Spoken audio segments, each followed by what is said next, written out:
الحمد لله رب العالمين،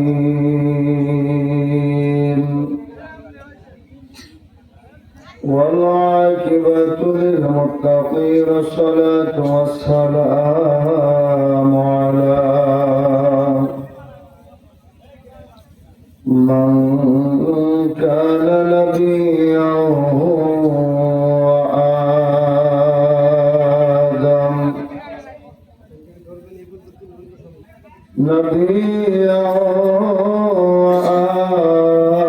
وآدم بين الماء والطين. فقد قال الله تعالى في كلامه المجيد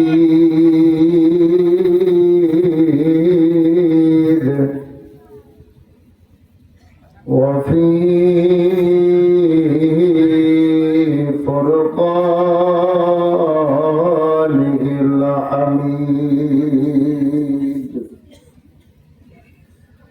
সকলে আমার সাথে সাথে একটু মহব্বতে তেলাওয়াত করেন আউযু বিল্লাহি মিনাশ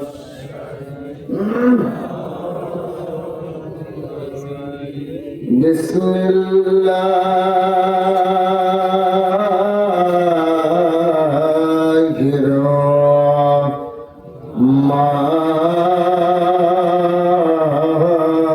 রহমানির রহিম। ইয়া আইয়ুহাল্লাযীনা আমানু أطيعوا الله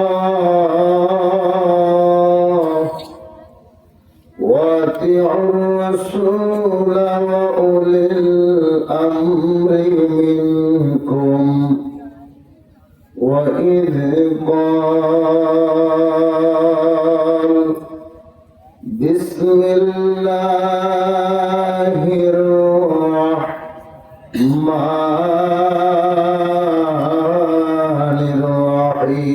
الرحيم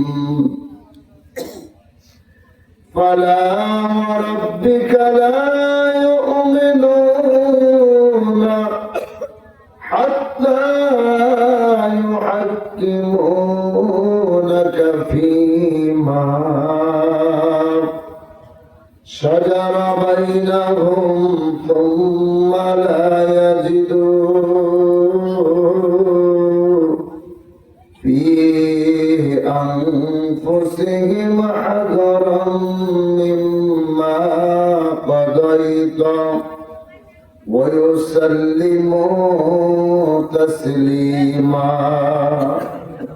صدق الله المولانا العظيم وصدق رسوله النبي الحبيب الكريم. عن أبي هريرة رضي الله تعالى عنه قال قال رسول الله صلى الله عليه وسلم لا يؤمن أحدكم حتى أكون أحب إليه من والده وولده والناس أجمعين. رواه البخاري. চিৎকার মেরে বলেন মারহাবা।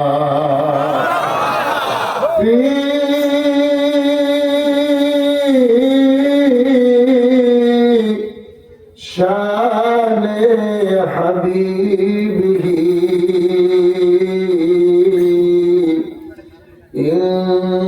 इन्नल्लाह व मलाइकतहु युसल्लूना अलन नबी या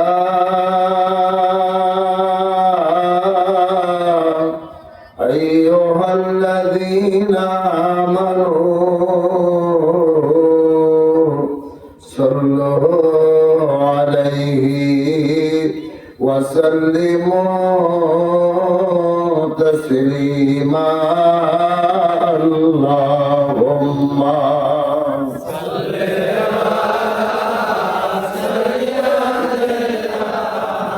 مولانا محمد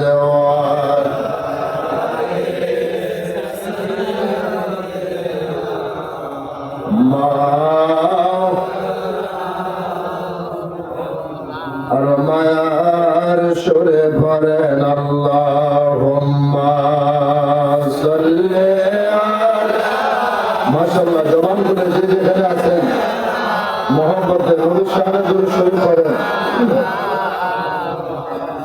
ওয়া আলা আলি সাইয়্যিদিনা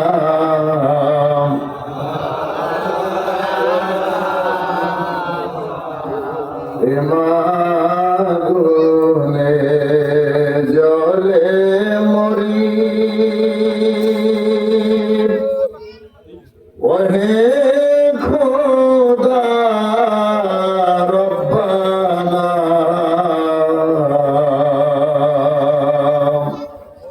আমি যাহার প্রেমে পাগল সে তো সোনার মদিনা আল্লাহুম্মা সাল্লি আলা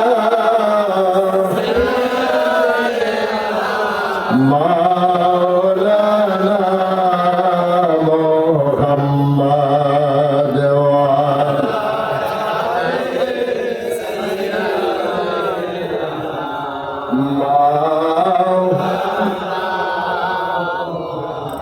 লা ইলাহা বলো লা ইলাহা লা ইলাহা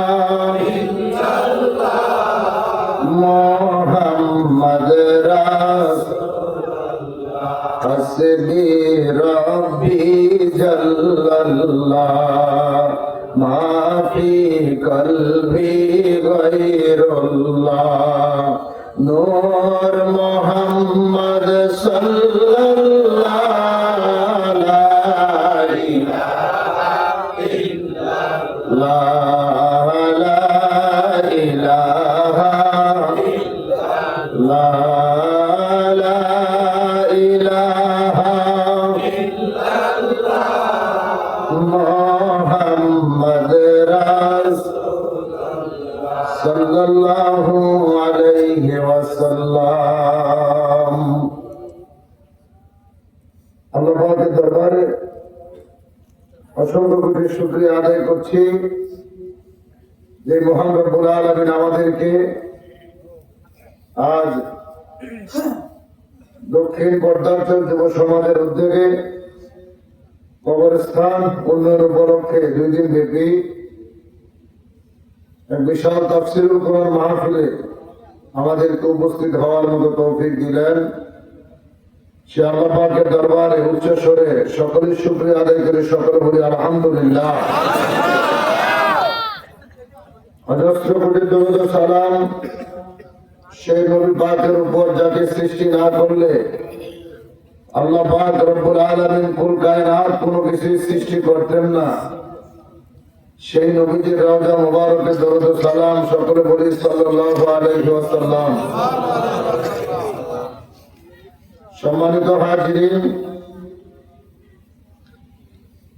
আলোচনার শুরুতেই শতকোটি কদম বসি চুম্বন আরজ করছি আমার আকা, আমার সাহেব, আমার পীর মুর্শিদ বিশ্ব ওলি দয়াল পীর দস্তগীর খাজা ফরিদপুরি রহমতুল্লাহ আলাইহি সাহেবের পবিত্র কদম মুবারকে, তিনার আহলে বাইতের কদমে শতকোটি চুম্বন রেখে উপস্থিত আজকের মাহফিলের সম্মানিত সভাপতি জনাব মোহাম্মদ বিশা ব্যাপারী, বিশিষ্ট সমাজসেবক দক্ষিণ পদ্মাচার,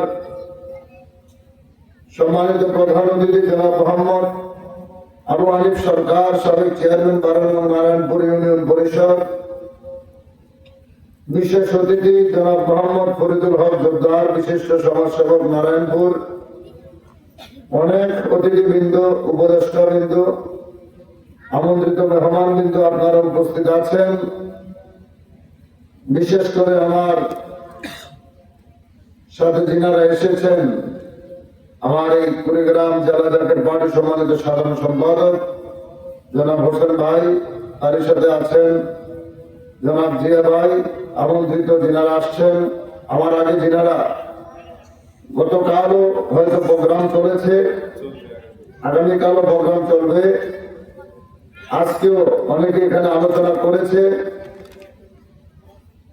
বিশেষ করে আমার আগে যিনি আলোচনা করলেন হযরত মাওলানা মোহাম্মদ দুলাল হোসেন খতিব, মীরকামারী জামে মসজিদ, হযরত মাওলানা মোহাম্মদ হাফিজুর রহমান খতিব পদ্মাচল জামে মসজিদ ও পরিচালক পদ্মাচল মুস্তাফা জামান নুরানী হাফিজিয়া মাদ্রাসা, আমন্ত্রিত মেহমান বিন্দু যেখান থেকে আপনারা আজকের অনুষ্ঠানে আসছেন, আমার প্রাণের ভাইয়েরা, মুরব্বী বাবারা, যুবক বন্ধুরা, পর্দার অন্তরালে আমার মা ও বোনেরা,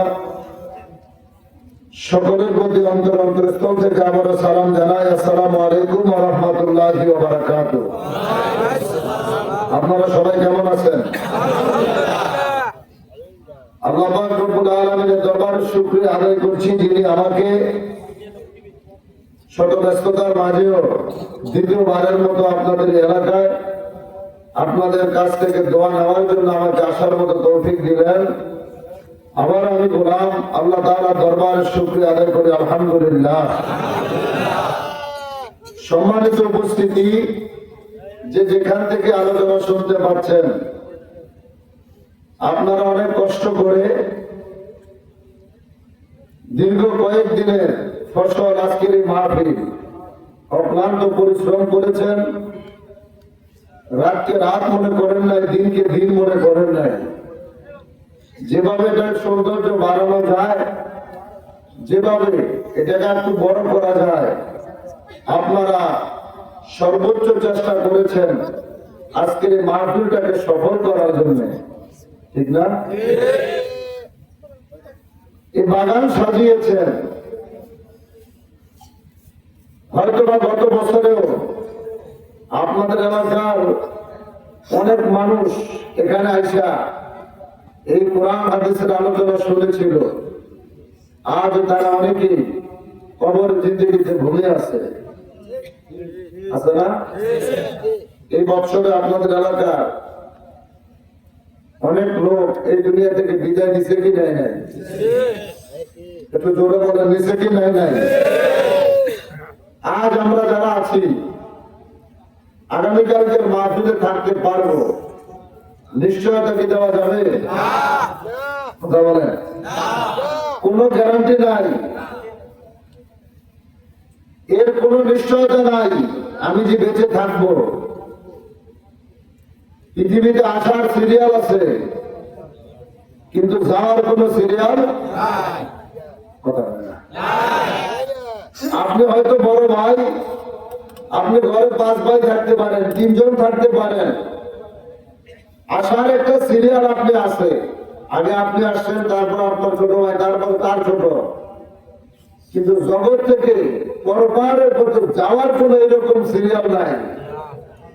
ছোট ভাই আগে চলে যায়, বাবার আগে সন্তান চলে যায়, যায় কি যায় না? বাবার আগে মা চলে যায়, বন্ধু চলে যায়। অর্থাৎ আসার সিরিয়াল আছে, যাওয়ার কোন সিরিয়াল নাই। এরপরে আমাদের অহংকার কমছে না, আমাদের দেমাগ, আমিত্ব, আমাদের ক্ষমতা সমাজের মধ্যে আমরা খালি বাড়াইতে চাই। এই দুনিয়ার ক্ষমতা যে কিছুই না, এটা আমরা বুঝেও না বুঝার ভান ধরছি। বুঝেও না বুঝার ভান ধরেছি। এই যে আজকে আস্তে আস্তে নদীর পাড়ে দিয়ে আমাকে যারা নিয়ে আসতে গেছে, কত বড় বড় গাছ এই চরের মধ্যে পড়ে রয়েছে। এগুলো কোন জায়গা? কথা বলেন। আপনি ভারতে ভূমিকা একটা কিছু আনতে পারবেন? কথা বলেন। বর্ডারের কাছে গেলেই তো আপনার গুলি করে মারবে, কিন্তু আল্লাহর যে শক্তি, পাহাড় ভাঙুক আর যেটাই ধ্বংস হোক আর বন্যার পানি হোক, এখন তো পানি নাই, কিন্তু বর্ষায় যখন আল্লাহ তাআলা পানির জোয়ার যখন শুরু করে দেয়, পারছে অত টাকা তার দিয়া, অত ক্ষমতা দিয়া এই গাছ গাছরা পশু পাখি আটকে রাখতে পারছে? আল্লাহ শক্তির কাছে কখনো কেউ বান্দা কখনো কুলাইতে পারবে? বলে বলেন পারবে? কোশ্চিনকালও না। কিন্তু আমরা যখন বিপদে পড়ি তখন আমরা মনে করি আল্লাহ ছাড়া আর আমাকে কেউ নাই। বিপদ যখন দূর হয়ে যায় আমি নিজেই বাড়ি বাচ্চা হয়ে যাই। গত সপ্তাহে তো কয়েকদিন আগে ভূমিকম্প হয়েছে বাংলাদেশে, আপনাদের চরে নাড়া দিছিল? অল্প টের পাইছেন, শহরে থাকলে বুঝবেন। মাত্র 5.7 মাত্রার ভূমিকম্প, ঢাকায় অনেক লোক মারা গেছে, অনেক বিল্ডিং হেলে পড়েছে। ঢাকাতে তো জরিপ করা হয়েছে যদি 8.0 উপরে যদি ভূমিকম্প হয়, 10 সেকেন্ড যদি থাকে, 21 লক্ষ বিল্ডিং এর মধ্যে প্রায় 15 লক্ষের উপরে বিল্ডিং ভাঙা দুমড়ে মুচড়ে পড়বে। বিশেষ করে পুরান ঢাকাকে, যেটা সিভিল ডিফেন্স অর্থাৎ ফায়ার সার্ভিস বলছে, এটা পরিত্যক্ত ঘোষণা করতে দিব, অর্থাৎ ওখানে কোনো লোকই যেতে পারবে না। কি পরিমাণ মানুষ মারা যাবে। একটু ভূমিকম্প দেখে ভয় পাইছিল, বিল্ডিং টিল্ডিং সাইরা সব এখন গ্রামের দিকে আসতেছে। ঢাকা রাজধানীর 5 তলা 10 তলা বিল্ডিং ছেড়ে এখন গ্রামের দিকে আসতেছে। কেন গ্রামে যাও? যে শহরের বিল্ডিং ভাঙা পড়বে, গ্রামে গেলে ভয় নাই। আরে বেটা, শহরের বিল্ডিং ভাঙলে তুই মরবি। ভূমিকম্পে তো শুধু বিল্ডিং ভাঙে না, জমিন পর্যন্ত 2 ভাগ হয়ে যায়। গ্রামে যখন 2 ভাগ হয়ে যাবে তখন কই যায় পালাবি? কথা ঠিক না?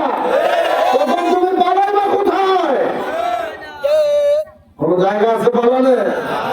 আল্লাহর কদম ছাড়া, আল্লাহর দয়া ছাড়া পৃথিবীর কোথাও তুমি পালিয়ে যাইতে পারবা না। তুমি যে খাও, এখনো সময় আছে। কোরআনের বাগান, কবর বাসীদের রুহের মাগফিরাত কামনায় মাহফিল। এ যুবক, আজ তুমি পৃথিবীতে আছো, তোমার বাবা মা পরিবার পরিজন কবরে ঘুমিয়ে আছে। কেউ গ্যারান্টি দিতে পারবা না কবরে কেমন আছে, তুমি কিন্তু জানো না। এই দুনিয়া দুনিয়া করেই তারাও তাদের জিন্দগি শেষ করেছে। আজ তারা একা কবরে ঘুমিয়ে আছে, একদিন আমাকেও একাই সেই কবরে ঘুমাইতে হবে। কবরে যাওয়ার আগে ওই কবরের আলো জ্বালাইবার জন্য, কবর তো অন্ধকার হয়, সেই কবরকে আলোকিত করার জন্য, এই 2.5 হাত কবরকে প্রশস্ত আরো বড় করার জন্য জগতে থাকতেই সেই সামানা তুমি জোগাড় করে যাও।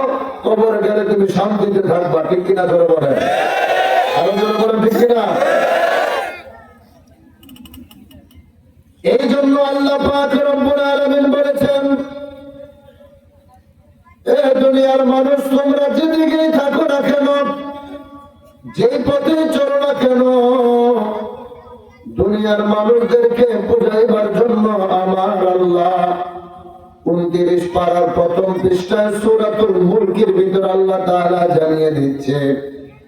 আমার আল্লাহ কোরআনুল কারীমে বলেন, তাবারাকাল্লাযী বিয়াদিহিল মুলকু ওয়া হুয়া আলা কুল্লি শাইইন কাদির আল্লাযী খালাকাল মাউতা ওয়াল হায়াতা লিয়াবলুয়াকুম আইয়ুকুম আহসানু আমালা।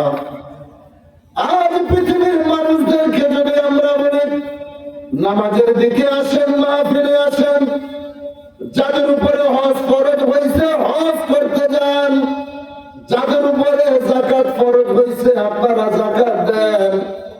আমরা মানুষদেরকে উত্তর দিয়ে দেই, আমার ছেলে মেয়েকে আগে বিবাহ দিয়ে নেই, মেয়েকে বিয়ে দিয়ে নেই, ছেলেকে বিয়ে করিয়ে নেই। কাজগুলো সমাধান হয়ে গেলে বাইতুল্লাহ জিয়ারতে যাওয়া যাবে। আর যদি বলি যাকাত দেন, সম্পদ কমে যাচ্ছে, সম্পদ বাড়লে তারপরে যাকাত দেব। যদি বলি মসজিদে আসেন নামাজে, আমরা অনেকে হাসতে হাসতে হোক আর শয়তানের দোকায় পড়ে হোক উত্তর দিয়ে দেই, একটু পরে নামাজের জন্য আমরা যাব। যদি বলি রোজা রাখেন, বলে এই বছর শরীরটা ভালো না, বেঁচে থাকলে আগামী বছর রোজা রাখবো।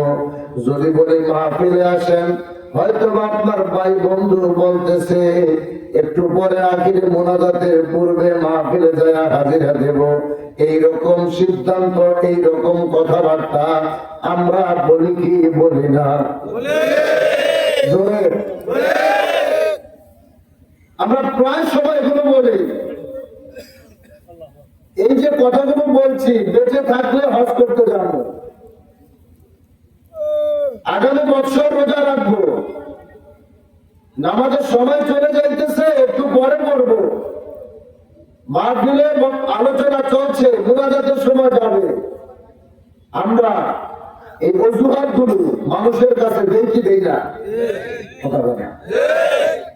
এখন আমি যদি জিজ্ঞেস করি, আপনি কি আগামী বছর হজ করবেন বলে বললেন, আগামী বছর জাকাত দিবেন বলে আপনি একটা কথা দিলেন, এই বছর রোজা রাখতে পারতেছেন, আগামী বছর রাখবেন বলে যে গ্যারান্টি দিচ্ছেন, এখন আসতেছেন 1 ঘন্টা পরে মাহফিলে আসবেন বলে যে আপনি কথা দিচ্ছেন, আপনার কাছে আমার জানা আগ্রহ যে আপনাকে কি কোনো ফেরেশতা এসে বলে গেছে যে তুই আগামী 1 বছর পর্যন্ত বাইচা থাকবি, আগামী 1 ঘন্টা তুই বাইচা থাকবি, আগামী 2 বছর তুই বাইচা থাকবি, তারপরে তুই নামাজ পড়িস, রোজা রাখিস, হজ করিস, জাকাত দিস, মাহফিলে আসিস, এইরকম কোনো গ্যারান্টি কি আপনাকে কোনো ফেরেশতা দিয়ে গেছে?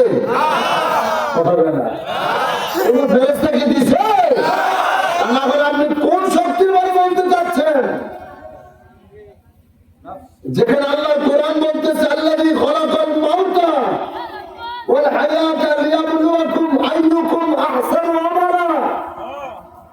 আল্লাহ আগে তোমাকে মৃত্যুর দাওয়াত দিছে, আল্লাযী খলাকাল মাউতা আগে তোমাকে মরণের দাওয়াত দিছে, এরপরে বলছো আর হায়াতা তুই যতদিন বাইচে থাকবি। আগে মৃত্যুর কথা বলছে, মৃত্যু, এরপরে বলছে তুমি যতদিন বেঁচে থাকবা, লিয়াবলুয়াকুম আইয়ুকুম আহসানু আমালা, তুমি ভালো আমলও করতে পারো, খারাপ আমলও করতে পারো, কিন্তু বান্দা তুই আগে মরণের কথা স্মরণ কর। ঠিক কিনা? ঠিক কিনা? আগে মরণের কথা স্মরণ করতে হইবে।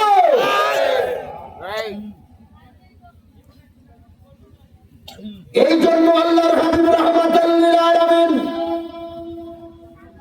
দু জাহানের পয়গম্বর আমার নবীজিকে আল্লাহ পাক রব্বুল আলামিন জানিয়ে দিলেন, হাবিব, এই পৃথিবীর মানুষগুলো যেদিকেই থাকুক না কেন, যেই পথে যাক না কেন, যেই দল মত নির্বিশেষে যেই দল করুক না কেন, যেই তরিকাই করুক না কেন, আমি আল্লাহ তাদেরকে সব দিক থেকে বেঁধে দিয়েছি।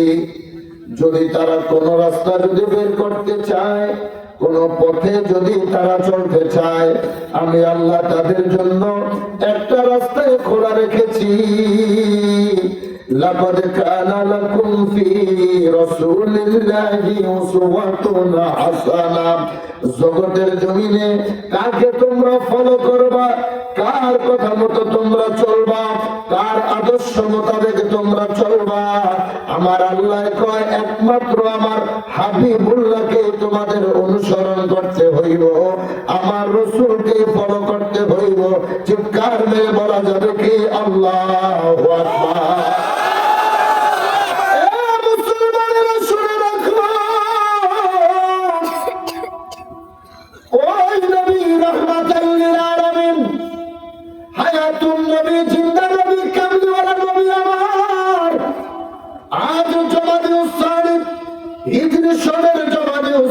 মাস চলতেছে, এই মাসের পরে তো রজবের চাঁদ আসতেছে, যে চাঁদ আল্লাহর হাবিব রাহমাতাল লিল আলামিন এই পৃথিবীর জমিন থেকে আমার আল্লাহর সাথে দিদার করার জন্য লামাকাম পাড়ি দিয়া উফুকুল আলা একমাত্র আমার নবী আর আমার আল্লাহ ছাড়া যেখানে আর কেউই ছিল না, মাঝখানে কোনো পর্দাও ছিল না, ওই রকম একটা গোপন জায়গায় বন্ধু বন্ধুর সাথে দিদারে এলাহিতে মিলিত হয়েছিলেন। জোরে বলা যাবে কি ইয়া রাসূলুল্লাহ।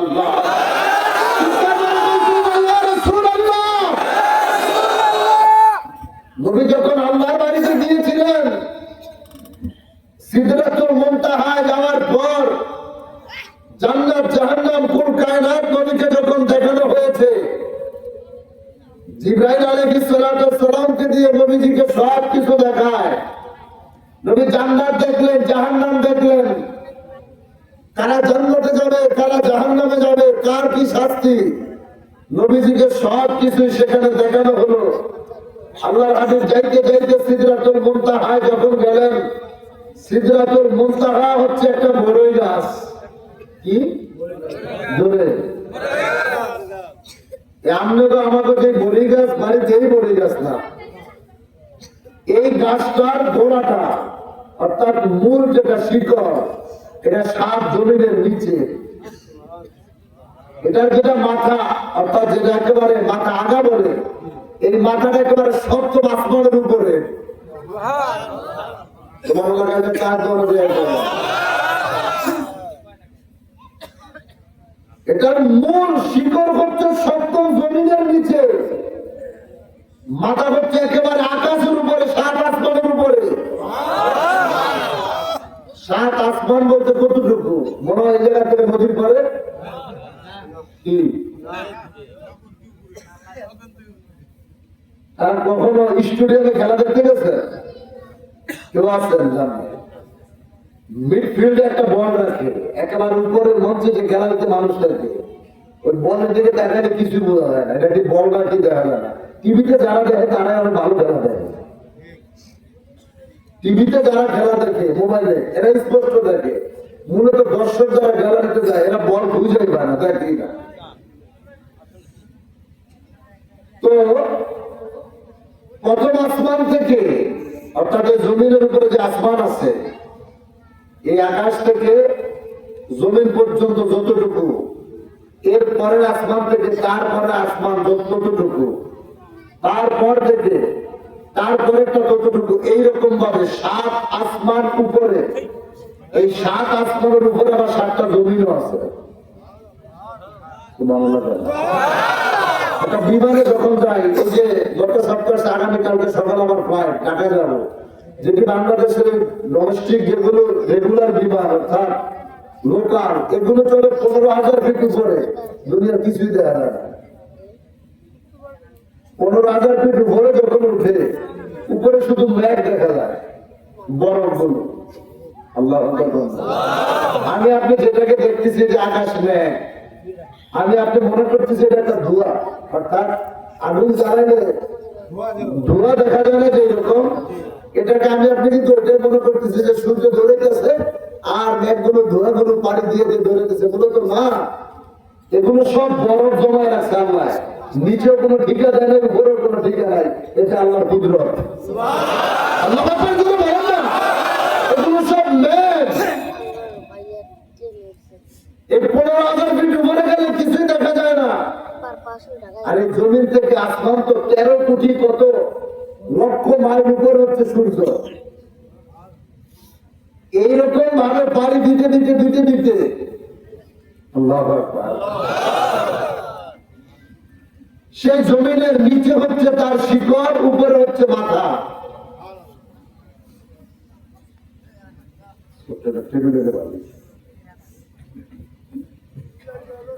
আল্লাহর হাবিব রাহমাতাল লিল আলামিন করেন, জিবরাইল এটাকে নবীজিকে ডাক দিয়ে কয়, ইয়া রাসূলুল্লাহ, এই জায়গাটা, এটার নাম হচ্ছে সিদরাতুল মুনতাহা, বড় গাছ। এই গাছের গোড়ায় বসে আছে হযরত আজরাইল আলাইহিস সালাতু ওয়াস সালাম। নবীজিকে দেখে আজরাইল নবীজিকে সালাম দেয়। আজরাইল আলাইহিস সালাতু ওয়াস সালাম কয়, আসসালামু আলাইকা ইয়া রাসূলুল্লাহ। নবীজি কয়, আজরাইল তুমি এই জায়গায় কি করে, এখানে তোমার কি কাজ? আজরাইল কয়, ইয়া রাসূলুল্লাহ, নবীজি গো, আল্লাহ রাব্বুল আলামিন আমার কাজ এই গাছের নিচেই দিয়েছে। কেন এই জায়গায় তোমার কি কাজ, তোমার কি ডিউটি? আজরাইল নবীজিকে ডাক দিয়ে বলে, ইয়া রাসূলুল্লাহ, এই যে সিদরাতুল মুনতাহা বড়ই গাছ, এই গাছের মাথাটা সপ্তম আসমানের উপরে। এই গাছের এক একটা পাতা বড় বড় হাতির কানের চাইতে বড় বড়, এক একটা ফল 20 মণ 50 মণ ধান রাখে যেই রকম মটকা আছে গ্রামের, এর চাইতে বড় বড় এক একটা ফল। নবীজি কয় আজরাইল এই জায়গায় তোমার কিসের কাজ? আজরাইল আলাইহিস সালাতু ওয়াস সালাম কয় ইয়া রাসূলুল্লাহ এই যে এক একটা পাতা দেখতে পাচ্ছেন, এক একটা পাতার মধ্যে এক একজন আল্লাহর বান্দার নাম লেখা আছে। ওই বান্দার নাম, তার বাবার নাম, মায়ের নাম, পরিপূর্ণ বায়োডাটা এই পাতার মধ্যে লেখা। কবে তার জন্ম পৃথিবীতে হয়েছে, কবে তার মৃত্যু হবে, সমস্ত হিসাব নিকাশ এই গাছের প্রতিটি পাতায় পাতায় লেখা আছে। ইয়া রাসূলুল্লাহ যেই বান্দার নামের পাতাটা গাছ থেকে ঝরে পড়ে যায়, বান্দা জগতে ইন্তেকাল করার 40 দিন আগে তার পাতাটা, হায়াতের পাতাটা গাছ থেকে জমিনে পড়ে যায়। পাতাটা যখন ঝরে যায়, আমি আজরাইল প্রতিদিন সকালবেলা একবার, সন্ধ্যাবেলা একবার ওই আদম সন্তানের ঘরের সামনে যায় দাঁড়াই, চিৎকার মেরে বলেন না আল্লাহু আকবার।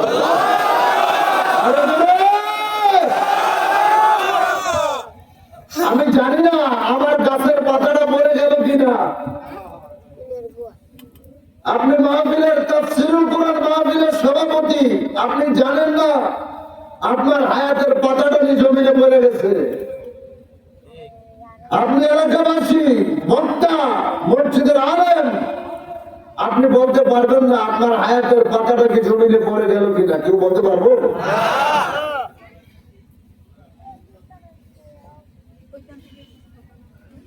নবীজি কয় তোমার কাজ কি ভাই আজরাইল? আজরাইল কয় ইয়া রাসূলুল্লাহ নবীজি গো যেই বান্দার আমলের তার হায়াতের পাতাটা জমিনে পড়ে যায়, আমি প্রতিদিন সকালবেলা একবার ওই বান্দার ঘরের সামনে যাই, আবার সন্ধ্যাবেলা একবার ওই বান্দার ঘরের সামনে যাই, আর ডেকে ডেকে বলি রে আল্লাহর বান্দা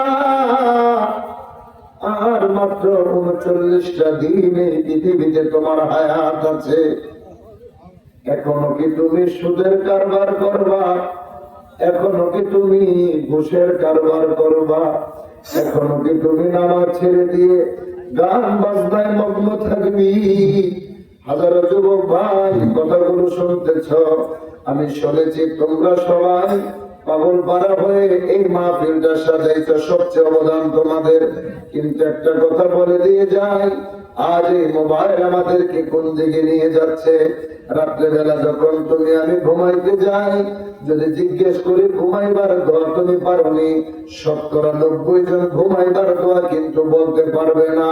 ঘুমাইবার দোয়া হচ্ছে আল্লাহুম্মা বিসমিকা আমুতু ওয়া আহইয়া, আমি মৃত্যুর দুয়ারে ঘুমিয়ে যাচ্ছি, পরওয়ারদিগার যদি আমাকে হায়াত দাও, আগামীকাল হয়তো আবার আমার জন্য সকাল হবে। ও মুসলমানেরা কেমনে বুঝাইতাম?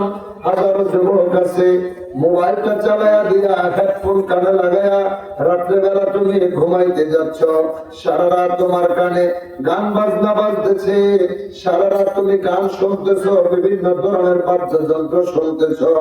বাবা ঘুমার মৃত্যু তো একই কথা।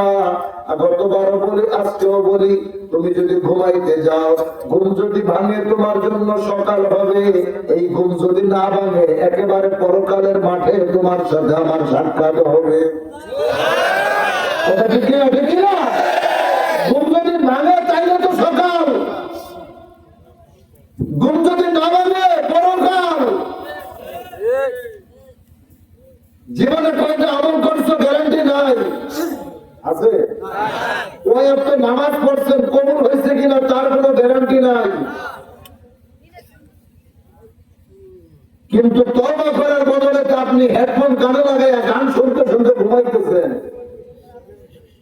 এই যে গান শুনতে শুনতে আপনি ঘুমাচ্ছেন, আপনি যদি ঘুমের মধ্যে মারা যান, আপনি কি জবাব দিবেন? আপনার আর কোনো প্রশ্নই লাগবে না, আপনি তো এমনিতে জাহান্নামে যাবেন।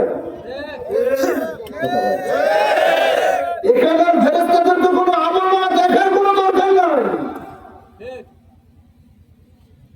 শেষ বিদায়টাই তো আপনার জাহান্নামের দিকে হচ্ছে। অথচ ঘুমাইবার আগে উযু করে পবিত্র অবস্থায় বিছানায় শুয়ে একবার আস্তাগফিরুল্লাহ পড়বেন, 3 বার নবীর প্রতি দুরূদ শরীফ পড়া, লা ইলাহা ইল্লাল্লাহু মুহাম্মাদুর রাসূলুল্লাহ সাল্লাল্লাহু আলাইহি ওয়াসাল্লাম পড়ে ঘুমের দোয়াটা পড়ে ডাইনটাতে ঘুমায় যান না। এই ঘুমের মধ্যে যদি মৃত্যু হয়, ফেরেশতারা আপনার কারাকারি করবো। ফেরেশতা আপনাকে জান্নাতে নেওয়ার জন্য কারাকারি করবো। আর তুমি আমি কি করতেছি? নাচানাচি দেখতেছি যতক্ষণ পর্যন্ত চোখে কুলায়। যেহেতু মারবেন তোমরাই বেশি অবদান, তাই বলছি, রাগ হলো না। যতক্ষণ পর্যন্ত চোখে কুলায় ততক্ষণ খালি তোমার দিকে চেয়ে থাকতেছে। শেষ পর্যন্ত চোখে আর কুলায় না, গান একটা বাজায়, হেডফোন কানে লাগায় বাড়ি চলিতে রাখিয়া মানুষ শোনা লাগবে। আর এগুলো কে করাতেছে? দোস্ত ইংলিশ। কথা বলে না। তোমার সবচেয়ে বড় শত্রু যেটা মিস্টার ইংলিশ, এটা দুনিয়াতে এসে তোমার বন্ধু হয়ে গেছে। খারাপ লাগতেছে? হয়তো বা খারাপ লাগতেছে যে কাঠপুরি ভাই গত বছর কি ওয়াজ করতেছে, গজর করতেছে না। গজর তো পাওয়া যাবে, রাত তো বলে দিচ্ছে সার ভাই। কিন্তু যেহেতু কথাকে বলি, যেগুলো বললে কাজে লাগবে। আজকের পর থেকে ঘুমাইতে চাইবেন, আপনি বলতেছেন ঘুম আসে না দেখে গান শোনেন, আমি আপনাকে গ্যারান্টি দিয়ে যাই, 1 দিন 2 দিন অভ্যাস করেন, আপনি তওবা করেন, দুরূদ শরীফ পড়েন, ঘুমের দোয়াটা পড়ে কালেমা পড়ে আপনি ডান কাছে মাথা রাখেন, 10 মিনিটের মধ্যে আপনার ঘুম আসবে। তো গান শোনা লাগবে না। যে মৃত্যুটা হলে তোমার জন্য জান্নাত নির্ধারিত, আর যেটা কানে দিয়ে শুনলে তোর জন্য জাহান্নাম নির্ধারিত, যাইলেও যদি আবার না মানেন, তোমাদের জন্য আর কিছু বলার নাই। 40 কোটি বার, 40,000 বার ওয়াজের মাহফিল সাজালে কোনো লাভ হতো না। কথা হয় না, কোনো লাভ হতো না।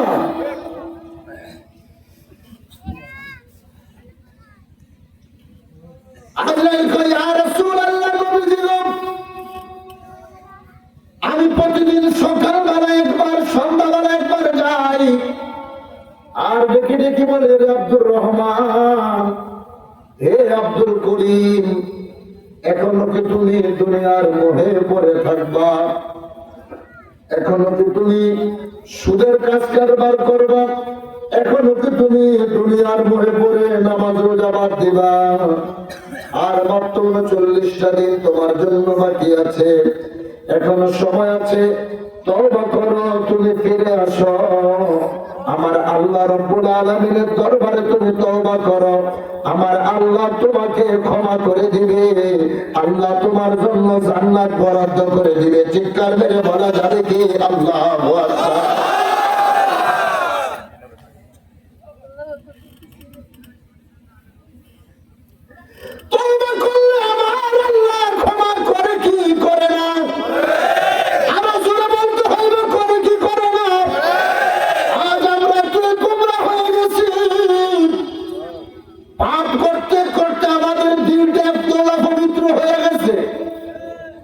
নামাজের আযান হইলে আমরা মসজিদের দিকে যাইতে চাই না।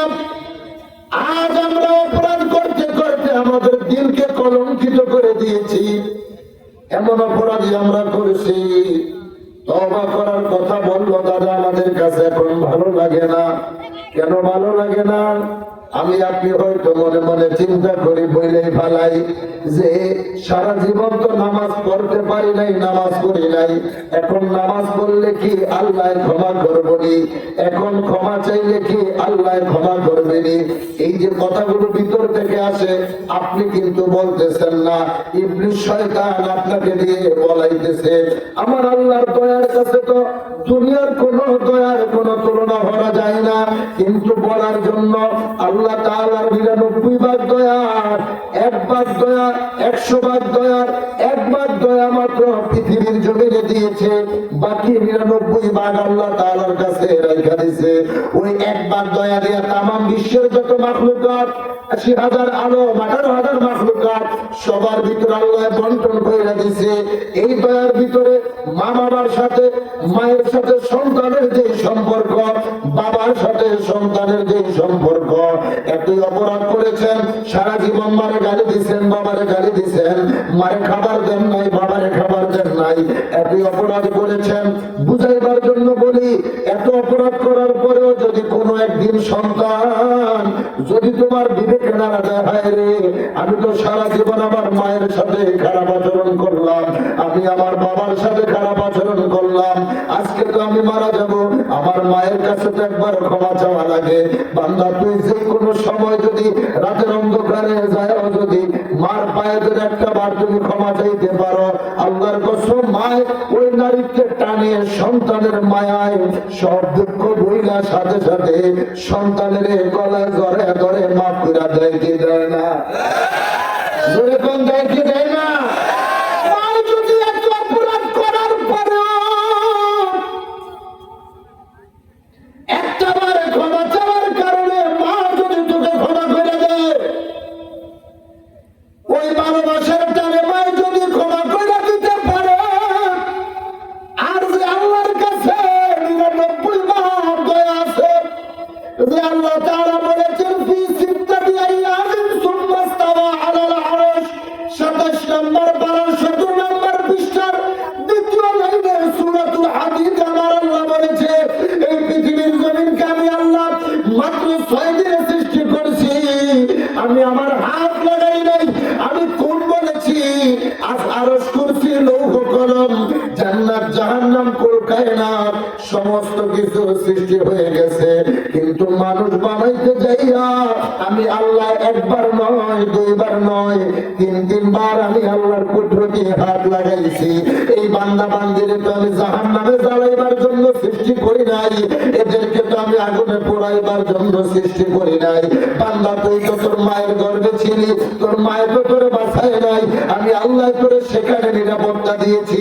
মায়ের গর্ভের পানি কমে গেলে, পানি শূন্য হয়ে গেলে সন্তানের মৃত্যুর ঝুঁকি বেড়ে যাইত, আর জগতে এসে পানিতে বইরা গেলে সন্তানের মৃত্যুর ঝুঁকি বেড়ে যায়। এটা কেমন কাজ কারবার?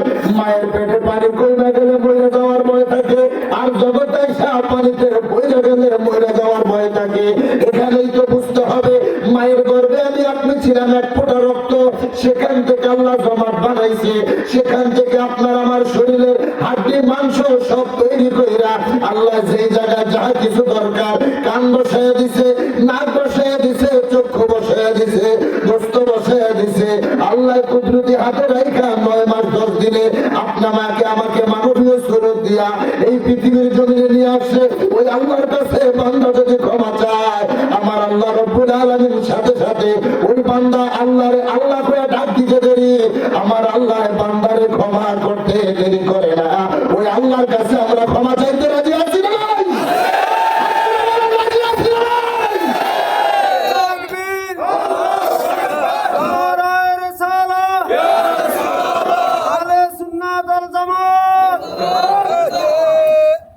আল্লাহ ক্ষমা করতে পারে কি পারে না? চিল্লা বলেন পারে কি পারে না? আল্লাহু আকবার ওয়ালিল্লাহিল হামদু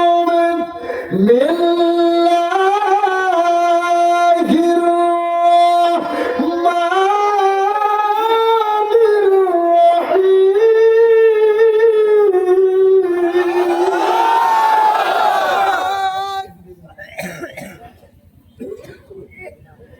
ইল্লা মা তাবা ওয়া আমানা ওয়া আমিলা আমালান সালিহান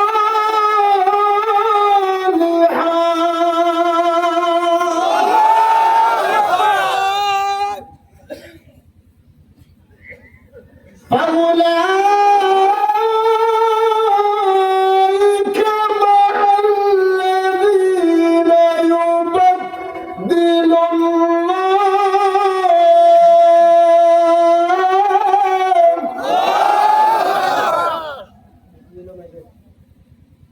আল্লাহ তাআলা কোরআনুল কারীমে বলেছেন, এই আয়াতে কারিমাটা কখন নাযিল হয়েছে? আমার নবীজির একজন সাহাবী, খারাপ লাগতেছে? আলোচনায় যাইতেছি। আমার নবীজির একজন সাহাবী, তার নাম হচ্ছে হযরত ওয়াইসি রাদিয়াল্লাহু তাআলা আনহু, যিনি নবীর বিরুদ্ধে অনেক যুদ্ধ করছে। যে লোকটা উহুদের যুদ্ধে আমার নবী আপন চাচা হযরত আমির হামজা রাদিয়াল্লাহু তাআলা আনহুকে শহীদ করছে।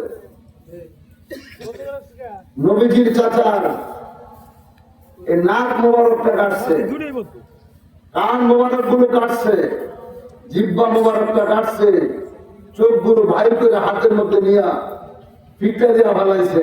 নাউজুবিল্লাহ বলেন। কলিজাটা বাইর করে হিন্দার হাতে দিছে। আবু সুফিয়ানের স্ত্রী মুয়াবিয়ার মা হিন্দার হাতে যখন এই নবীজির চাচার কলিজাটা বাইর করে দিছে, কারণ এই হিন্দা তার বাবা আবু জাহেলকে আমার নবীজি বদরের যুদ্ধে শহীদ করছিল, তারা কতল করছিল, তারা হত্যা করে জাহান্নামে পাঠিয়েছিল যে যুদ্ধে মারা গেছে। এই জন্য আমার নবীজির চাচার কলিজাটা বাইর করে যখন তার কাছে দিয়েছিল, মানুষের সামনে দাঁড়ায় দাঁড়ায় চিবায় চিবায় কাঁচা কলিজাটা খাইছে। আমার নবীজি কষ্ট পাইছে। এই ওয়াইসি রাদিয়াল্লাহু তাআলা আনহু তার জীবনের শেষ পর্যায়ে যখন তিনি গিয়েছে, এবার তার মনের মধ্যে পরকালের কথা জাগ্রত হচ্ছে। হায়, আমি তো এই পৃথিবীর জমিনে চিরদিন বাঁচবো না, আমাকে তো কবরে যেতে হবে। যুবক যারা আছেন, ছাত্র যারা আছেন, হয়তো এখন আপনার ভিতরে ভয় ঢুকতেছে না, শরীরে দেওয়ান আছে, তো অহংকার আছে, শক্তি আছে। আর আমি তো 50 বছর পরে যতটি আছে না, এখানে দাঁড়িয়ে যাদের পাইকে গেছে দেখতেছেন, জিগে দেখেন এখন কবরের ভয় ভিতরে ঢুকতেছে। আরে ভাই, এই পৃথিবীর কেউ বেঁচে থাকে নাই, আমিও থাকবো না, আপনিও থাকবেন না, এটা জানেন কিন্তু মানতেছেন না।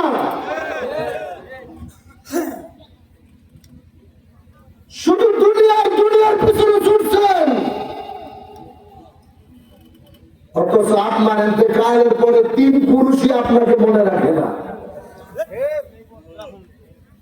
এখন যদি আপনাদেরকে জিজ্ঞেস করি যে আপনার বাবার নাম বলেন, বলতে পারবেন, দাদার নাম বলেন, হয়তো বলতে পারবেন।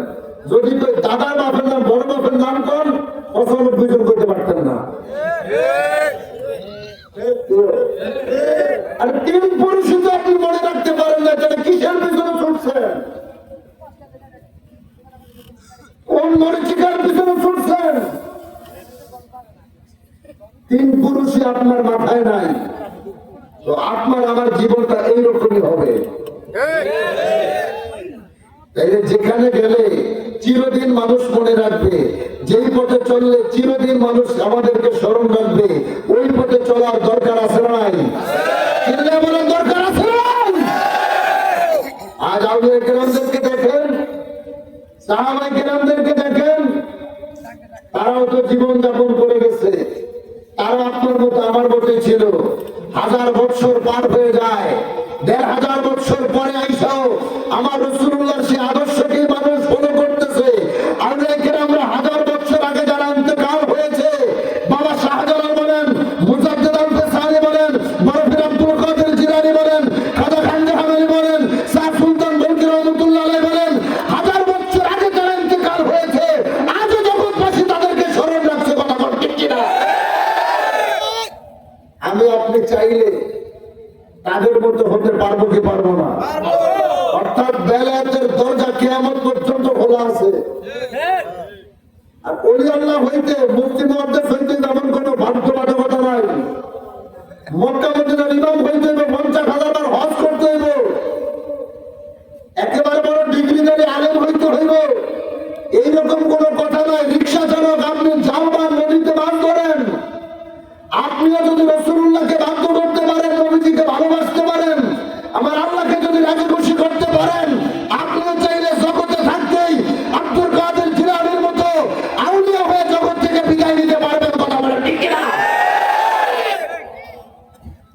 আপনারা তো নদীতে মাছ ধরেন, অনেকে আছেন না?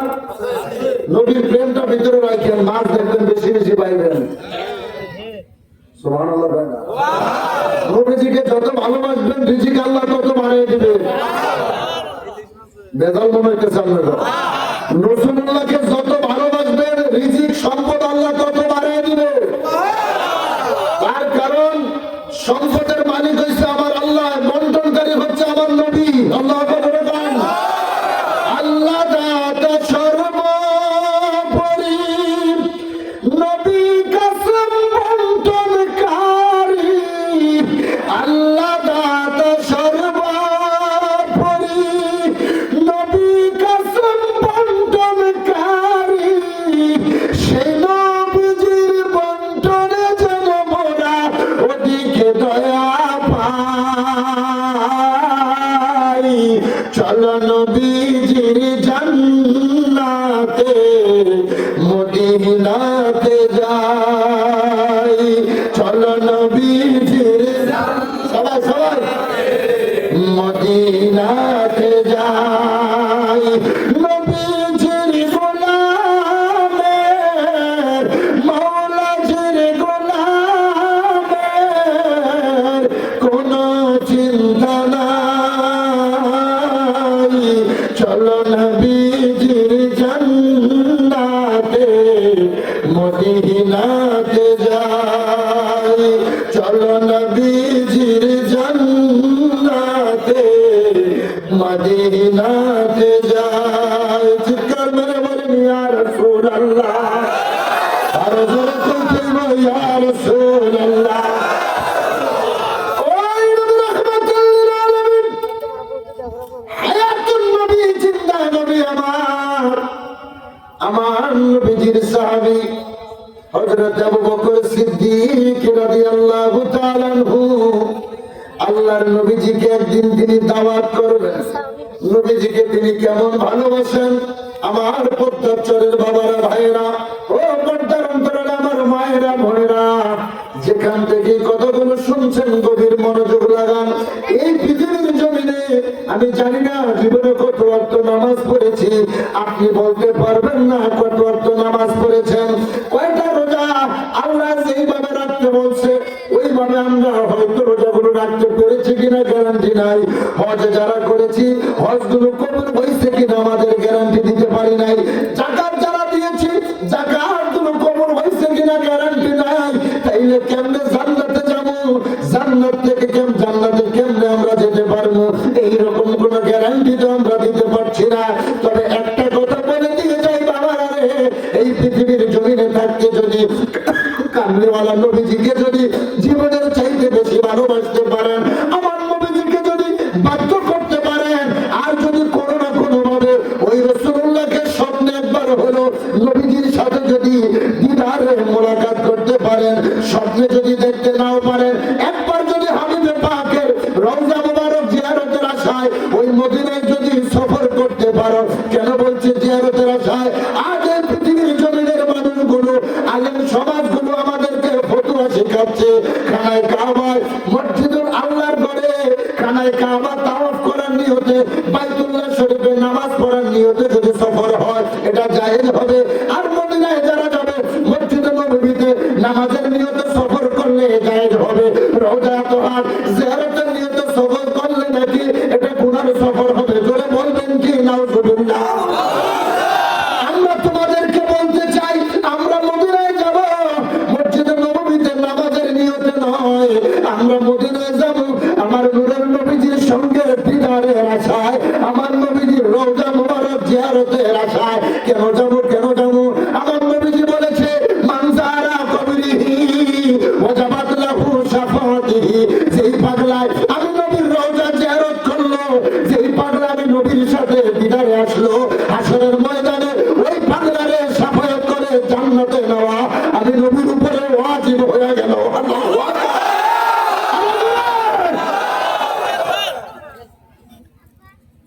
আমি মদিনায় যাব জিয়ারত করতে, আমার নবীর সাথে দিদার করতে। আজ আমাদের ভালোবাসা কতটুকু? আর সাহাবী সাহাবীদের ভালোবাসা ছিল কতটুকু, ওজন দিয়া দেখেন। হযরত আবু বকর সিদ্দিককে নবীজি একটা আংটি দিছে, আংটি দিয়া নবীজি বলতেছে, আবু বকর তুমি বাজারে যাও। কামাইরা ছিল আপনাদের দেশে, আমার এই যে আপনার দা বানায়, কাশি বানায়, বিভিন্ন সরঞ্জামাদি বানায়, আছে না? আমার স্বর্ণকারের দোকানে গেলে চেইন বানায়, জিনিস বানায়, আংটি বানায়, আছে তো? নবীজি বলতেছে, আবু বকর আমি তোমার কাছে আংটি দিলাম, এই আংটিটা নিয়ে তুমি বাজারে যাও, কামাইরার দোকানে যাইয়া বলবা এই আংটির ভিতরে আমার মাহবুব, আমার আল্লাহ তাআলার নামটা যেন সুন্দর করে লিখে দেয়। ঘুমাই গেছেন? হ্যাঁ বলছি। কত বাজে? 11:30 বাজছে। আর 10 মিনিট কবে বোঝায় ঘুমায়, ইচ্ছা মতো নবীজি বলছে এই আংটির ভিতরে আল্লাহ তাআলার নাম লিখে নিয়ে আসতে। কার নাম? এটা বলতে আমার কষ্ট হইতেছে। কার নাম? আরো জোরে। এখন আবু বকর সিদ্দিক রাদিয়াল্লাহু তাআলা আনহু নবীজির শ্বশুর এবং সাহাবী, তিনি বাজারে যাইতেছে, যাইতে যাইতে আংটি এত সুন্দর করে ধরছে, নবীজি দিছে তো, আংটি নিয়ে বাজারে গেছে, কামাইরাকে বলতেছে আংটির মধ্যে আল্লাহর নাম লিখে দাও। আল্লাহর নাম লেখছে। আবু বকরের কাছে ভালো লাগে না, এটা কেমন কেমন জানি দেখা যায়, খালি খালি দেখা যায়। অনেক জায়গায় মসজিদে একদিকে আল্লাহর নাম আছে, আরেকদিকে আমার নবীজির নাম মোবারক আছে। এই জাতি এটারে বাদ দিতে উল্টা করে রাখছে, কথা হয় না। যারা আমার নবীর নাম কাটতে চায় ওরা আবু জাহেলের চাইতে বড় কাফের।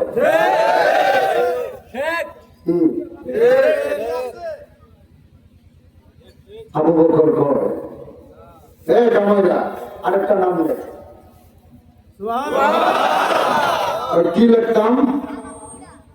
একদিকে আল্লাহর নাম লিখবি, আরেক দিকে নবীজির নাম লিখবি, মুহাম্মদ সাল্লাল্লাহু আলাইহি ওয়াসাল্লাম।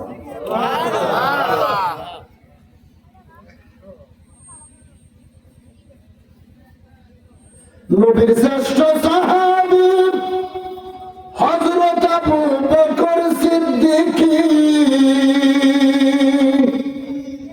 নবীর শ্রেষ্ঠ সাহাবী হযরত আবু বকর সিদ্দিক, ভালোবেসে শৈল পাশে, ভালোবেসে শৈল পাশে, যাইয়া দেখো মদিনায়, মদিনা মদিনা হযরত আবু বকর সিদ্দিক রাদিয়াল্লাহু তাআলা আনহু কয়, আমার আল্লাহর নামটা একদিকে লিখবি, নবীর নাম অন্যদিকে লেখা দে। তার কারণ আমার হাবিব আমার আল্লাহর ভালোবাসে, আমি আমার নবীজিকে ভালোবাসি। আগে ভালোবাসা আল্লাহর নাম লেখাইছে, আমি ভালোবাসা নবীজির নাম মোবারক লেখাই দিলাম। এত যত্ন কইরা পিঠার মধ্যে যখন নাম মোবারক লিপিবদ্ধ করলেন, ও পর্দাসরের বাবারা, যুবকেরা, ভাইয়েরা, আমার মায়েরা, বোনেরা, শুনে রাখেন, আমার নবীজির পাগলায় আংটিটাকে আদর কইরা, যত্ন কইরা, চুমা দিতে দিতে দিতে দিতে রহমাতুল লিল আলামিনের দরবারে যখন নিয়ে গেলেন, আল্লাহর নবী হাবিবে পাকের কাছে যখন আংটিটা যখন নবীজির কাছে দিলেন, আমার নবীজি আংটি মুবারকটা খুললেন। আংটি মুবারক খুললা আবু বকরকে ডাক দিয়ে, আবু বকর, তোমাকে আমি কি কাজ করতে বলছি, তুমি কি করেছ? আংটির মধ্যে কয়টা নাম আমি তোমাকে লিখতে বলেছিলাম? আবু বকর কয়, ইয়া রাসূলুল্লাহ, আপনি একটা নাম লিখতে বলছেন, তুমি কয়টা নাম লিখে নিয়ে আসছো? নবী গো, বেয়াদবি ক্ষমা চাই, আমি আবু বকর 2টা নাম লিখেছি। আল্লাহর হাবিব কয়, কোন জায়গায় 2টা নাম? আমি রহমাতুল লিল আলামিন দেখতে পাচ্ছি, আংটির মধ্যে 3টা নাম দেখা যাইতেছে। চিৎকার মেরে বলেন আল্লাহু আকবার।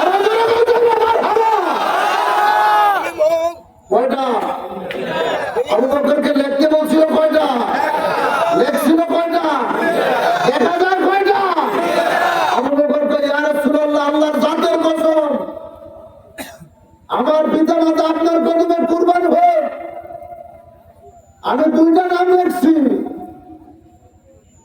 আবু বকর চোখের পানি চাইলে কেঁদে দিয়ে বলে, ইয়া রাসূলুল্লাহ, আপনি আমাকে একটা নাম, আল্লাহর নাম মুবারকটা লিখে আনতে বলছেন।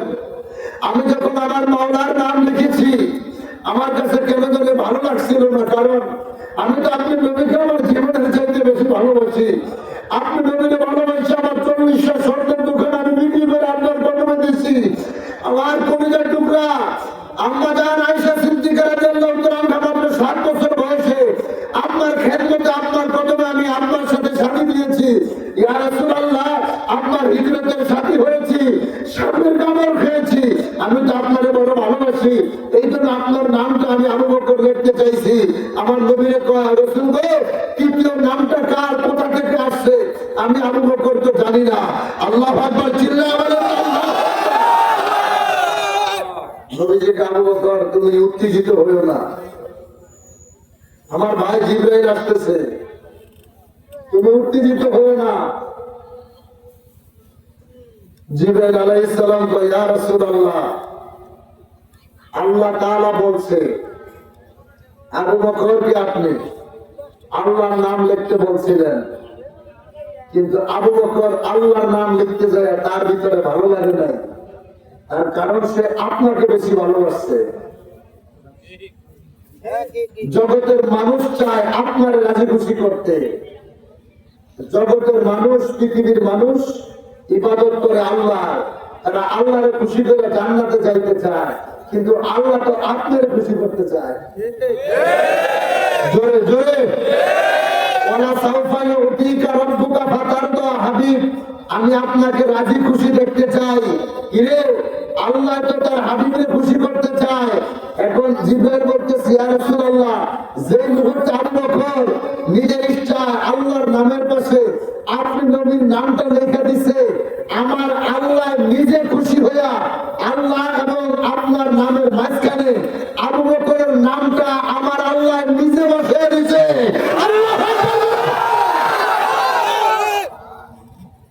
এটা কেমন ভালোবাসা, কি প্রেম!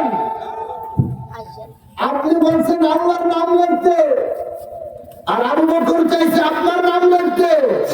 আর আল্লাহ আবু বকরের প্রেমে এতই পাগল হয়েছে, আবু বকরের কাজটা আমার আল্লাহ এতই খুশি হয়েছে, দুইজনের মাঝখানে আবু বকরকে আল্লাহ বসিয়ে দিয়েছে। হে মুসলমান, চিল্লা বলা যাবে কি আল্লাহু আকবার! আমরা তো আবু বকরের সমান হইতে পারি না। আবু বকর কোনদিন নবীকে সাধারণ বলে ডাক দেয় না। আবু বকর নবীজির শ্বশুর হওয়ার পরেও কোনদিন জামাই করে ডাক দেয় নাই।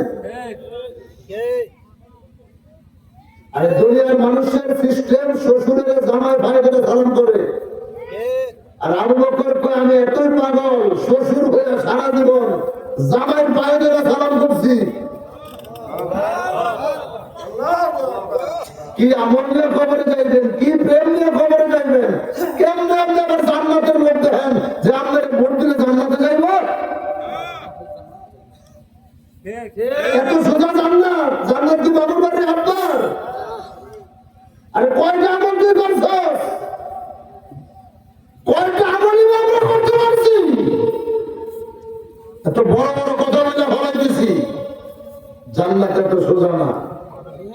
জান্নাতের মালিক যিনি, কামলিওয়ালা নবীজির আগে বাধ্য করেন। আমাদের মধ্যে এমন কিছু মানুষ আছে, পরিচয় দিচ্ছি না, তাদের আকীদা বিভিন্ন দল করেন। আপনারা শুধু ফরজ নামাজ পড়েন, এরা সুন্নত নামাজটাও পড়ে না, নফলও পড়ে না, ওয়াজিবও পড়ে না। এদের গোড়া তালাশ করে দেখেন। নামাজের সময় যে হ্যাঁ, তারা সাথে সাথে নামাজে দাঁড়িয়ে যায়, ফরজ নামাজটাই শুরু করে, সুন্নত পড়ে না, নফল পড়ে। আমার একটা বন্ধু আছে, ঢাকা আলিয়া দেখতে তো রান্না করা বলছি, পরে জিজ্ঞাসা তুই সুন্দর করবি না, তুই বিতির খরচ থাকে, নফল খরচ থাকে, সব কথা। আর এতদিন তো মিলাদকে আমরা বেদাত করছি, এখন আমাদেরই বেদাত বানিয়ে দিচ্ছে। এরা আবার আমাদের জান্নাতের লোক দেখায়, এরা আবার আমাদের জান্নাতের লোক দেখায়। আজকে যদি হযরত ওমর ফারুক আজম থাকতো, হযরত খালিদ বিন ওয়ালিদ থাকতো, একটা একটা করে ধরতো আর জবাই করতো। ঠিক না? ঠিক না?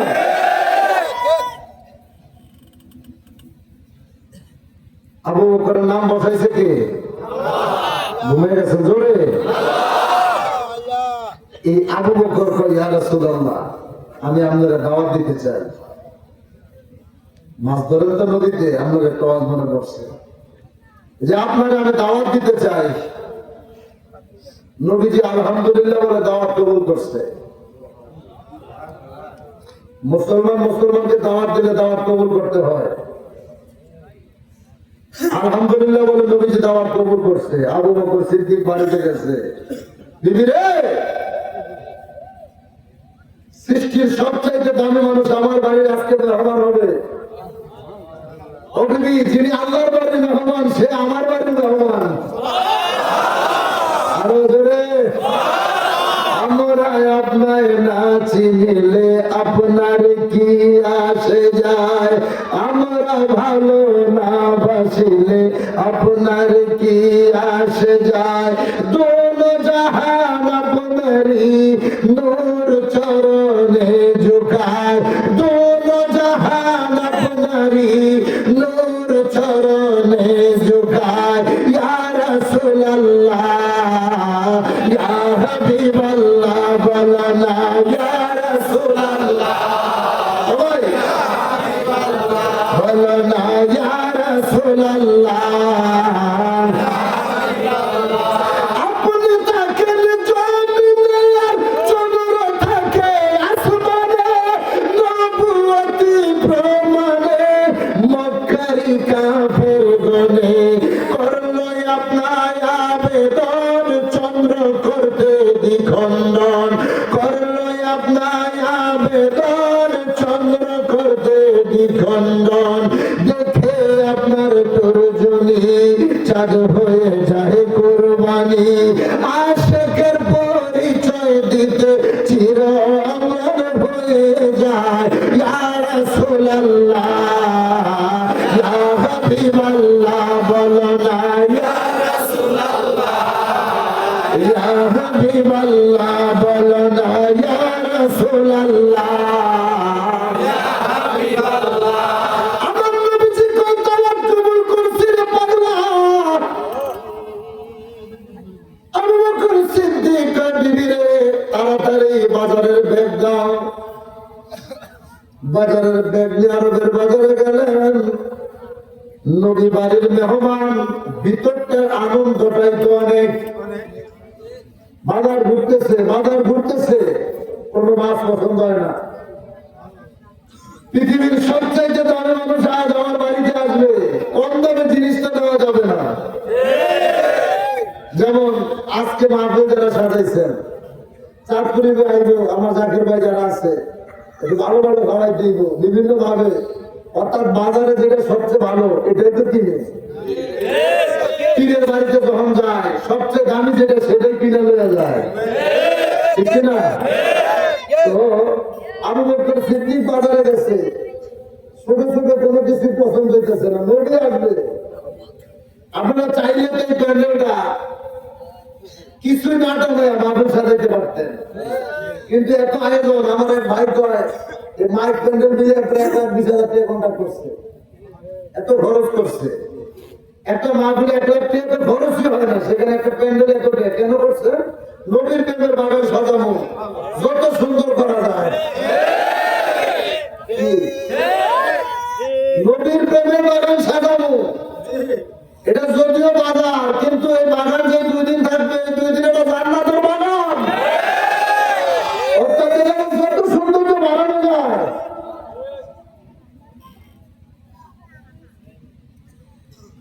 বাজারে মাছ পায় না, হঠাৎ এক জেলে বিশাল বড় এক নদীর মাছ নিয়ে আসে বাজারে, এত সুন্দর দেখা যায়। আবু বকর সিদ্দিক দৌড়ে এসে মাছের সামনে দাঁড়াইছে, এই মাছ এটা আমি নিব, কত টাকা? এখন যেটা বেশি চায় ওটার দাম তো আরো বাড়ায়, আবু বকর সিদ্দিক বলতে দেরি, বাজারের দাম বাড়িয়ে দিচ্ছে। আবু বকর তার চাইতে আর 10 গুণ বেশি দিবি, মাছ এটা আমার দিবি। কি ব্যাপার? আবু বকর তো কোনোদিন বাজারে এসে এরকম করে না, আজকে কেন আবু বকরের পাগলামি করতেছে? আবু বকর মনে মনে কর, আরে আমার সমস্ত দুর্নীতি শেষ করে যদি এটা নিতে দরকার আমি নিব, কারণ তোরা তো জানোস না আমার বাড়িতে আজকে কে আসবে। যিনি গতকাল তো আল্লাহর বাড়ির মেহমান ছিল, আজ তিনি আমার বাড়ির মেহমান হয়ে আসবে।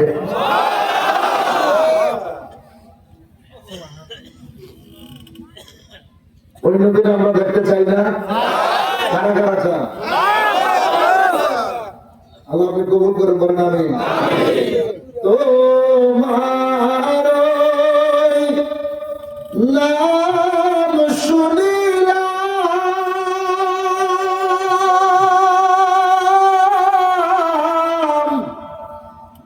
এই চোখে, দেখলাম না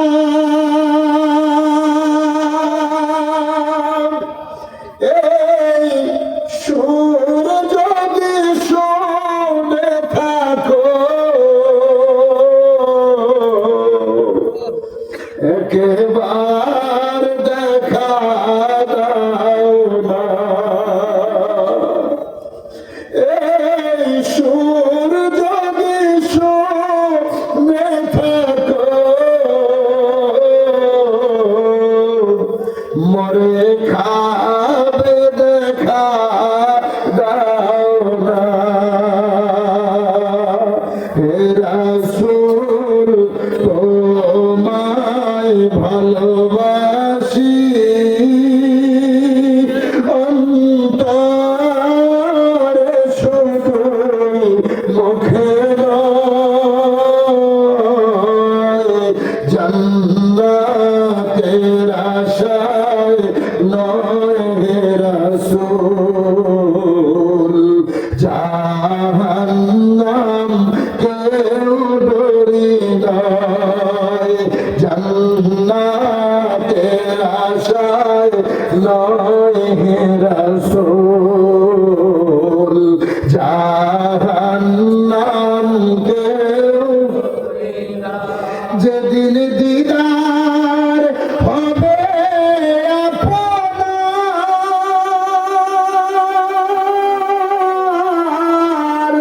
সেদিন ঈদ হবে আমার। ইয়া রাসূলুল্লাহ, আমি কইতে ইয়া রাসূলুল্লাহ, যেদিন দিদার হবে আপনার, সেদিন ঈদ হবে আমার। এই মন তো আর মানে না, একবার দেখা দাও না। আমিন বলেন, আরেকজন বলেন আমিন।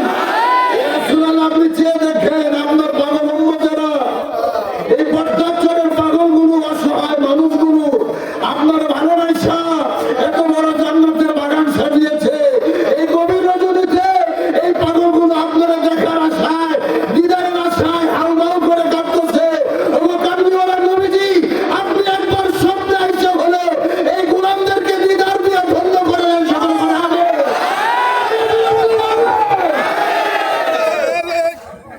আমার নবী চাইলে দেখা দিতে পারে কি পারে না? আরো জোরে বলেন, পারে কি পারে না? একবার তারা দেখলে বুঝবেন কত মজা লাগে। দেখে নাই তো, না দেখেই তো এতটুকু পাগল, দেখলে বা কতটুকু পাগল হইতাম। না দেখাই কত ওয়াহাবির সাথে, কাফেরদের সাথে, দুশ্মনের রাসূলদের সাথে যুদ্ধ করে জীবন দিয়ে দিতেছেন, আর দেখলে কি করতেন? দেখতে চাইনি, নবী দেখা দিতে পারেনি। ইমান আসেনিও না, ভিতরে কোনো ঘটকা আছে? নবীর পর্দা চড়াইতে কি বিমান আসতে হইব?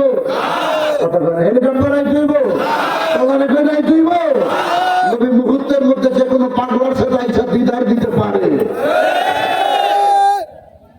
ক্ষমতা দিছে কে? জোরে নবী কয় ইন্নাল্লাহা যাওয়ালিয়াল আরদ ফারাইতু মাশারিকাহা ওয়া মাগারিবাহা। হে দুনিয়ার মানুষ, এই পৃথিবীর জমিনকে আল্লাহ তাআলা আমি নবীর জন্য ছোট করে দিয়েছে, একেবারে সংকুচিত করে দিয়েছে। ফারাইতু আমি কতটুকু দেখি, মাশারিকাহা ওয়া মাগারিবাহা, মসজিদ থেকে মাগরিব, পৃথিবীর পূর্ব প্রান্ত থেকে পশ্চিম প্রান্ত পর্যন্ত যাহা কিছু আছে আমি নূরের নবী সব কিছু দেখতে পাই। চিৎকার করে আল্লাহু আকবার। আমার নবী সব দেখে।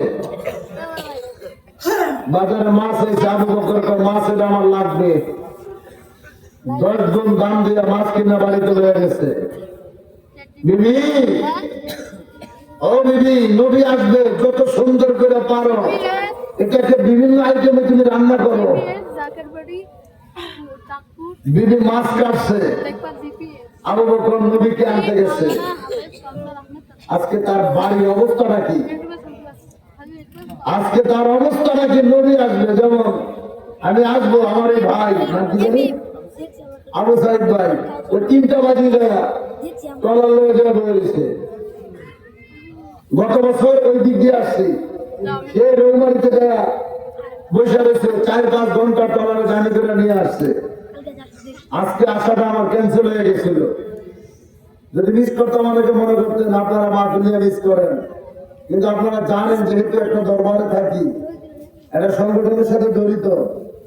আমাদের ওরস শরীফ আগামী জানুয়ারির 17, 18, 19, 20 জানুয়ারি আমাদের ওরস শরীফ।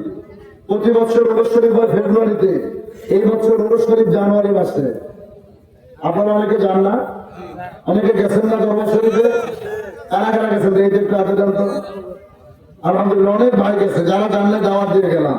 আমাদের ওরস শরীফ হয় ফেব্রুয়ারিতে, কিন্তু এবছর নির্বাচনের বছর সব দিক থেকে ঝামেলা গোলপাক খাচ্ছে দেশের মধ্যে।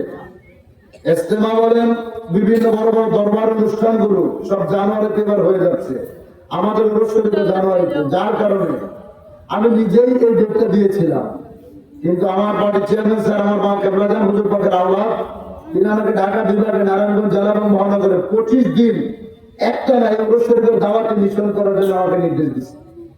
যার কারণে আমি বলছিলাম ভাই আমার মাফ করে দিয়ে এই বছর হয়তো আর আসা হবে না। উনি কানতে কাটতে ভাই তাহলে আমার অস্তিত্বই থাকবে না, প্রয়োজনে একজন বলতেছে আমরা হেলিকপ্টার আনবো।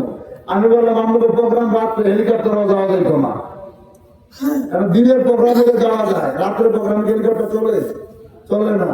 শেষ পর্যন্ত আমার স্যারের কাছে বইলা নেতৃবৃন্দদের কাছে অনেক রিকোয়েস্ট করে বুঝিয়ে আপনাদের মাহফিলে আসার জন্য পারমিশন নিয়েছি। আল্লাহ তাআলা আমাকে আনছে আপনাদের দোয়া নিতে। ভাই সে দুপুরে বসে রয়েছে, কেন? আমার 3 ভাই আসতেছে।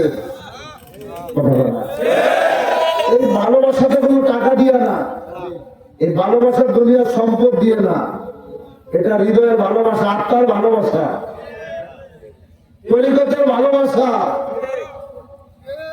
হযরত আবু বকর সিদ্দিক আগেই যায় নবীজির দরবারে বসে রয়েছে, নবী আমার বাড়ি যাইব রে।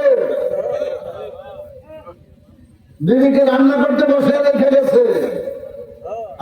কামলিওয়ালা নবীরে সাথে নিয়ে আবু বকর বাড়িতে আসছে, নবীরে ঘরে বসাইছে সুন্দর করে বিছানা দিয়া। বিবি খাবার দাও। বিবি কয় স্বামী ভিতরে আসেন।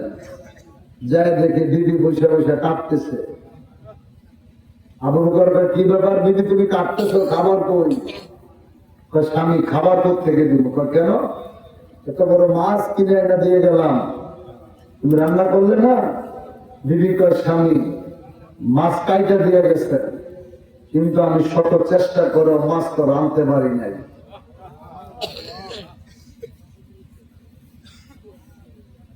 কেন? আমি যখনই চুলায় দিই আমার চুলা বন্ধ হয়ে যায়। তেল একটু আগুন জ্বালায়, আর তেল আমি যখন তেল একেবারে গড়াইতে থাকে, টক বক করতে থাকে, সেই তেলের মধ্যে মাছ দেই ভাজি করতে, দিতে দেরি, তেল সাথে সাথে বরফ হয়ে যায়। জোরে কেন? আবু বকর নিজেও চেষ্টা করতেছে, আগুন জ্বালাইতেছে, মাছ দেয়, চুলা বন্ধ হয়ে যায়।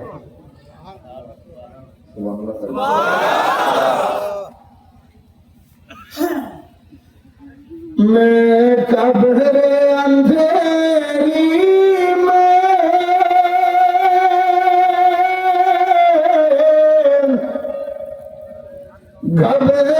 घबराऊंगा जब तन्हा इमदाद मेरी करने आ जाना रसूल अल्लाह रोशन मेरी तुरबत को लिल्लाही जरा करना जब वक्त नज़ाए आका दीदार आता करना আবু বকর সিদ্দিক নিজেও চেষ্টা করে বাস্তবাদী করতে পারে না নবীজি ডাক আবু বকর এখানে আসো আবু বকর সিদ্দিক নবীজির কাছে যে ক্ষমা চাই ইয়া রাসূলুল্লাহ বড় ক্ষমা করে দেন নবীটার কি হয়েছে জানেননি কথা জানেননি নবীটার কিসের জন্য কাঁদতেছে কি হয়েছে ইয়া রাসূলুল্লাহ সকালবেলা বাজার থেকে এত সুন্দর একটা মাছ কিনছি মাছ কিনে বিবির কাছে রান্না করতে দিয়ে গেছি আপনি নবীকে মেহমানদারি করবো কিন্তু বিবি তো সারা দিনেও মাছে কি হয়েছে জানি না নবীজি গো যতবার তেলের মধ্যে দিই তেল বরফ হয়ে যায় চুলে আগুন নিভে যায় এটা তো বুঝি না আমার নবী আবু বকর এই মাছ তুমি যদি কিয়ামত পর্যন্ত আগুনে জ্বালাইতে চাও এই মাছ তো তুমি জ্বালাইতে পারবে না আবু বকর কয় নবীজি কেন আমি তো কিছু জানি না আমার নবী আবু বকর তুমি তো এই মাছকে মনে করেছো মাছ এটা দুনিয়ার অন্য মাছের মতো না নবীজি তাইলে কয় মাছ নদীতে ছিল ওই নদীর মধ্যে যে জেলে জাল ফালাইছে এই নদী দিয়ে একটি ট্রলার যাইতেছিল জাহাজ ওই জাহাজের মধ্যে পিছনে বৈশা বৈশা আমার এক পাগল আমি নবীর প্রতি দুরূদ শরীফ পড়তেছিল আমি নবীর দুরূদ যখন সে পড়তেছে এই মাছ ওই দুরূদের আওয়াজ শুনিয়া ওই জাহাজের পিছনে পিছনে দৌড়াইতেছে ওই জাহাজের পিছনে দৌড়ায় আর আমি নবীর দুরূদ শুনে জেলে তো নদীতে জাল ফালাইছে এই দুরূদের পাগল মাছ ওই জাইলার জালের মধ্যে আটকে গেছে ওই জেলে এই মাছ বাজারে বিক্রি করতে আনছে এই মাছ তো আমি নবীর দুরূদের পাগল আবু বকর এই মাছকে দুনিয়ার কোন আগুন এই পৃথিবীর কোন আগুন এই মাছকে জ্বালাইতে পারবে না আল্লাহ পাকের জন্য বলেন না এই মসজিদের মুসলমানেরা একটা মাছ আমার নবীর দুরূদের পাগল হওয়ার কারণে দুনিয়ার আগুন যদি ওই মাছকে জ্বালাইতে না পারে আর আমরা তো আশরাফুল মাখলুকাত শ্রেষ্ঠ জীব নবীর উম্মত আমরা যদি ওই নবীর দুরূদের পাগল হইতে পারি ওই নবীর ভালোবাসা রাজি খুশি করতে পারি জাহান্নামের আগুনের ক্ষমতা নাই আমার নবীর উম্মতকে জ্বালাইতে পারবো ঠিক কি না জাহান্নামের আগুনের ক্ষমতা নাই নবীর উম্মতকে জ্বালাবে নবীর বাধ্য করেন নবীকে রাজি খুশি করেন কারণ আল্লাহর হাবিব সাল্লাল্লাহু আলাইহি ওয়াসাল্লাম সম্পর্কে আল্লাহ নিজেই কোরআনে বলেছে আল্লাহ বলেছে মা আতাকুমুর রাসূলু ফাখুযুহু ওয়া মা নাহাকুম আনহু ফান্তাহু আমার রাসূল তোমাদেরকে যা যা দিবে সেগুলো তোমরা গ্রহণ করবে আমার রাসূল তোমাদেরকে যা যা নিষেধ করবে সেগুলো তোমরা বাদ দিবে আর আজ আপনি সেই নবী নিয়ে ষড়যন্ত্র শুরু করছেন সেই নবী নিয়ে মানুষদেরকে ধোঁকাবাজি করতে শুরু করছেন আজ পৃথিবীর জমিনে একদল ভাই হয়েছে যাদেরকে কাদিয়ানী বলা হয় মির্জা গোলাম মোহাম্মদ কাদিয়ানী অনুসারী যাহারা আজ তারা নামাজ পড়ে রোজা রাখে হজ করে যাকাত দেয় আর মানুষের মধ্যে ঢুকিয়ে দিচ্ছে যে আমার নবীর পরে আবার একজন নবী আসবে আজকে এখানে দাঁড়িয়ে বলতে চাই যাদের আকীদা যারা ভুলেই ধারণা আছে যে আমার নবীর পরে আবার একজন নবী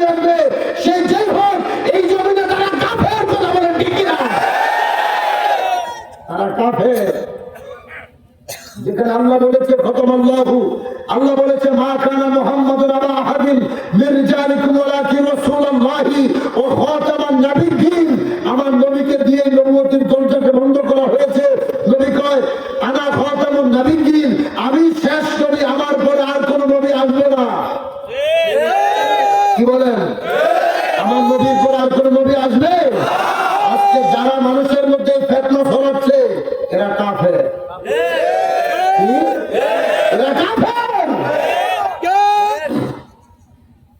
নবীকে নিয়ে কখনো কোনো আমার আল্লাহকে নিয়ে নবীকে নিয়ে যারা কটূক্তি করবে সে যেই হোক তাদের সাথে আমার কোনোদিনও আমাদের কম্প্রোমাইজ সমঝোতা আসতে পারে না। ঠিক কিনা ধরে বলেন? সে যেই হোক, যত বড় আলেম হোক আর বাউল ফাউল যেই হোক। গত কয়েকদিন ধরে বাংলাদেশে একটা জিনিস ভাইরাল হয়েছে, এক বাউল আমার আল্লাহর নিয়ে আল্লাহ তাআলার সামনে সে খারাপ শব্দ ব্যবহার করছে। এই দেশের মানুষ মুসলমান, তার ফাঁসি চাচ্ছে, তার শাস্তি চাচ্ছে, আমরাও তার শাস্তি চাই। কথা বলেন, আমরাও তার শাস্তি চাই।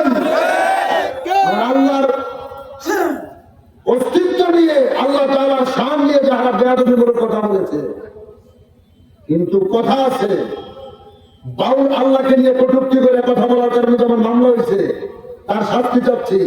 তার আগে তথাকথিত যে সকল বাংলাদেশের আলেমরা স্টেজে বৈশা লক্ষ মানুষের সামনে যারা আল্লাহকে নিয়ে এইরকম কুরুচিপূর্ণ শব্দ ব্যবহার করছিল, আমার নবীজিকে নিয়ে বাজে শব্দ ব্যবহার করেছে, সাহাবায়ে কেরামদেরকে ভৎকুর বলে গালি দিয়েছে, আম্মা জান হযরত খাদিজাতুল কুবরা রাদিয়াল্লাহু তাআলা আনহার চরিত্র মোবারক নিয়ে যারা কথা বলেছে, তাদের বিরুদ্ধে এই দেশে শাস্তির আইন প্রয়োগ করতে হবে। কথা বলেন ঠিক কিনা? সে যেই হোক, কোন ভয় আছে না? আল্লাহকে নিয়ে নবীকে নিয়ে যদি কেউ কখনো কোন ধরনের বাজে শব্দ ব্যবহার করে, আমরা তাদেরকে ছাড় দিতে পারবো? পারবো?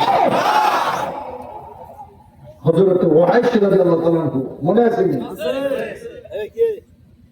তার শেষ সময় এসে গেছে, আমার নবীজির কাছে এখন সে একটা চিঠি লিখছে যে আমি ওয়াইসি উহুদের যুদ্ধে আপনার চাচাকে নিজ হাতে শহীদ করছি। এখন আমি ঈমান আনতে চাই, ভালো হইতে চাই। কবরে গেলে আল্লাহ তাআলা আমাকে ক্ষমা করবে। কি কাজ করলে, কোন কাজ করলে আল্লাহ তাআলার কাছ থেকে আমি ক্ষমা পেতে পারি, আপনি দয়া করে আমার একটু বলে দেন। চিঠি দিতে কার কাছে? নবীজির কাছে।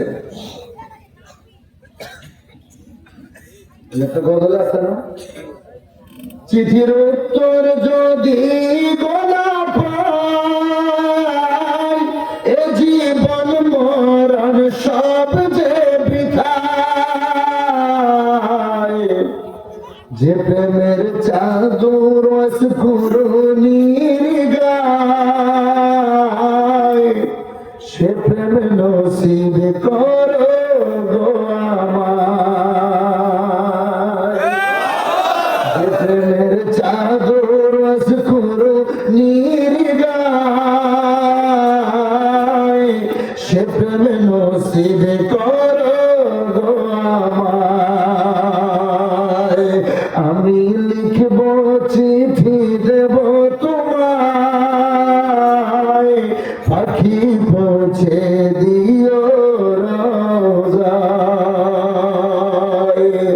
আমি থাকব বসে আশায়, চিঠির উত্তর আসবে আমার গায়ে।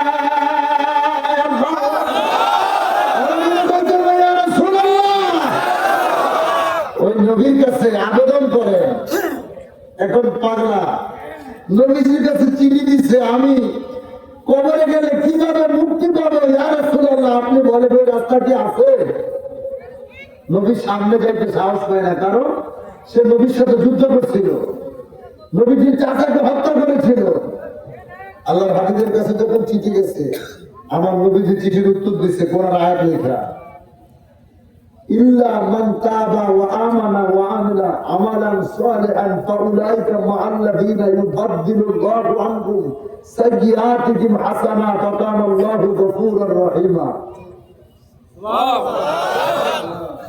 নবীজি চিঠির উত্তর দিছে, হ্যাঁ তোমার জন্য রাস্তা খোলা আছে।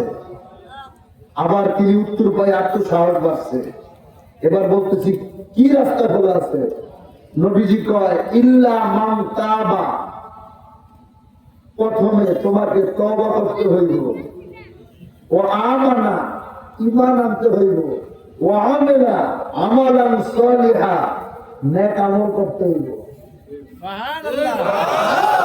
জোরে জোরে আগে ঈমান তওবা করতে হইব, আগে কি তওবা করতে হইব, ঈমান আনতে হইব, এরপরে নেক আমল করতে হইব। হযরত আয়েশা রাদিয়াল্লাহু তাআলা উত্তর যখন পাইছে, এবার তার কাছে যেহেতু নবীর চিঠি আছে, ভিতরে সাহস বেড়ে গেছে, দৌড়াইয়া নবীজির কাছে গেছে, ইয়া রাসূলুল্লাহ ওগো রহমাতাল লিল আলামিন, আমি আপনার কাছে আসছি তওবা করার জন্য। কেন নবীর কাছে যাইতে হইব? গুনাহ করছি, নামাজ কাজা করছি, আল্লাহ রোজা কাজা করছি, আল্লাহ হজ কাজা কইরা আল্লাহর সাথে আমরা গুনার কাম বেয়াদবি করছি, যাকাত কাজা করছি, আল্লাহর হুকুম অমান্য করছি, গুনাহ সব আমার আল্লাহর সাথে করলাম। কিন্তু ক্ষমার ব্যাপারে আল্লাহ কয় ওয়ালা আন্নাহুম ইয যালামু আনফুসাহুম জাউকা ফাস্তাগফিরুল্লাহ ওয়াস্তাগফার লাহুমুর রাসূল লাওয়াজাদুল্লাহা তাওয়াবার রহিমা। গুনাহ করছো, অপরাধ করছো, জুলুম করছো নফসের উপরে, ক্ষমা যদি পাইতে চাও, গুনাহ যদি মাফ পাইতে চাও, জাউকা নবীর কদম মুবারকে যা, আমার রাসূল যদি ক্ষমা করায়া দেয়, আমি আল্লাহ তোদেরকে ক্ষমা করে দিব। নবী যদি ক্ষমা করায়া দেয়, আর তুই কত খানা কামাই যাবি, মদিনায় যাবি না, তোর হজ তো হইবাই না, কথা কয় না, তোর হজ তো হইবাই না। আল্লাহ কয় ক্ষমা চাইতে হইলে নবীর কদমে যা, যা উল্টা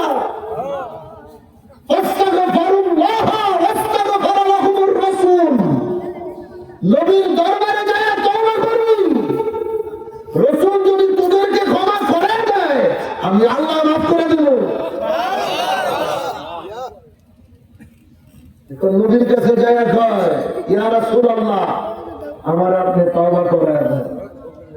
নবীজি তওবা করাইছে, ঈমান আনাইছে, আমলের গাইডলাইন দিয়ে দিছে।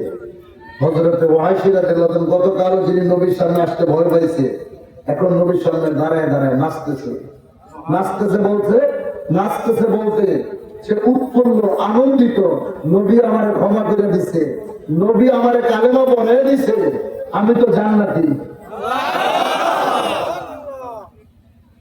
আল্লাহর নবী রহমাতাল লিল আলামিন ডাক দিয়া কয় এরে পাগলা এত খুশি হইস না, ঈমান আনতে চাইছস, তওবা করতে চাইছস, আমি তওবা করাইছি, ঈমান এনে দিয়েছি। কিন্তু আমার কথা হলো আজকের পর থেকে যতদিন দুনিয়ার জমিনে বাঁচবি, কোনদিন আমি নবীর সামনে আইসা দাঁড়াবি না।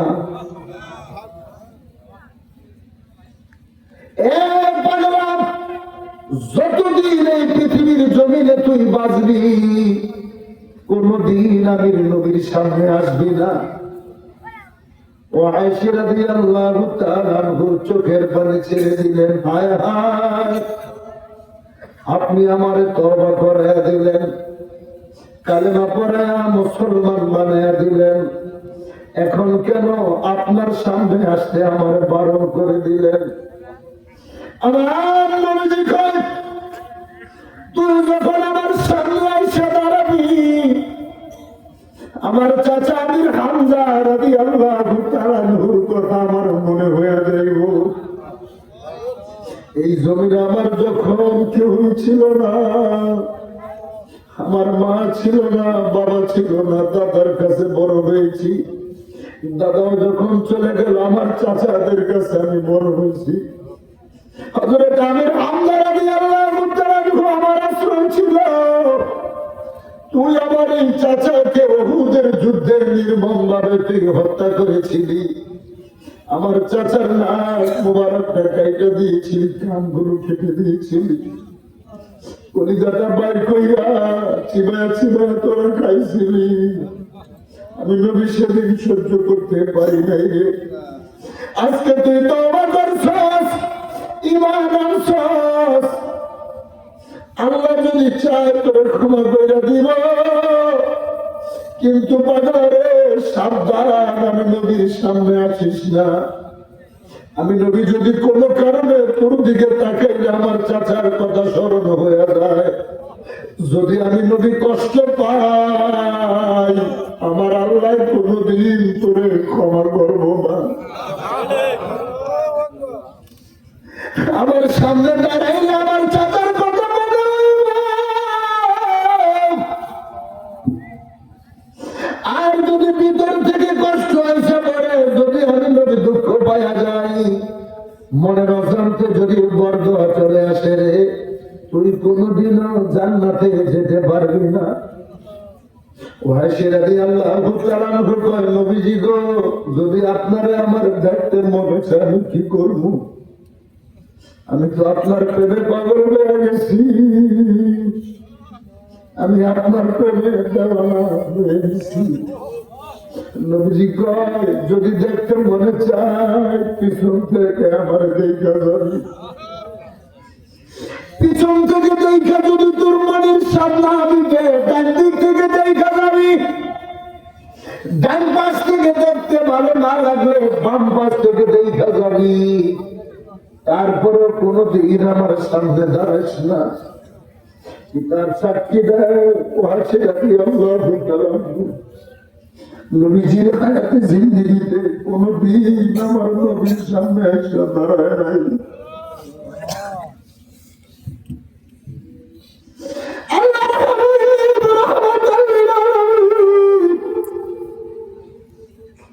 এই দুনিয়ার জমিন থেকে পর্দা নিয়ে যখন রাজহারে আমার নবীজি ঘুমিয়ে গেলেন, হযরত আবু বকর সিদ্দিক প্রথম খলিফা হলেন। দুনিয়ার জমিনে ভণ্ড নবীর আগমন ঘটল। ভণ্ড নবী মুসাইলামাতুল কাজ্জাব, ভণ্ড নবী দাবি করলো, মুসলমানদের মধ্যে ফিতনা ছড়িয়ে গেল। নবীজির হায়াতে জিন্দেগির 40 থেকে নবীজি যখন আল্লাহ তাআলা নবীজিকে নবুয়তি দিলেন, দীর্ঘ 23 বছরেও 1000 সাহাবী শহীদ হলো না। অথচ এই বন্ধ নবীর আগমন ঘটার সাথে সাথে এক যুদ্ধে 1200 জন সাহাবী শহীদ হয়ে গেল। মুসলিম জাহানের ফিতনার সৃষ্টি হয়ে গেল। এমন অবস্থায় হযরত ওয়াহশী রাদিয়াল্লাহু তাআলা আনহুর ভিতরে একটা ঈমানের জজ্বা পয়দা হয়ে গেল। যেই বন্ধ নবীর কারণে মুসলমানদের মধ্যে ফিতনা ঢুকে গেল, মুসলমানের মধ্যে মারামারি বেজে গেল। ওই বন্ধ নবীটারে আমি এই দুনিয়ার জমিন থেকে বিদায় করে দিব। হযরত ওয়াহশী রাদিয়াল্লাহু তাআলা আনহু যেই তরবারি দিয়ে আমার নবীজির চাচাকে শহীদ করে দিয়েছিল, ওই তরবারিটা হাতে নিয়ে বাইরে হইছে।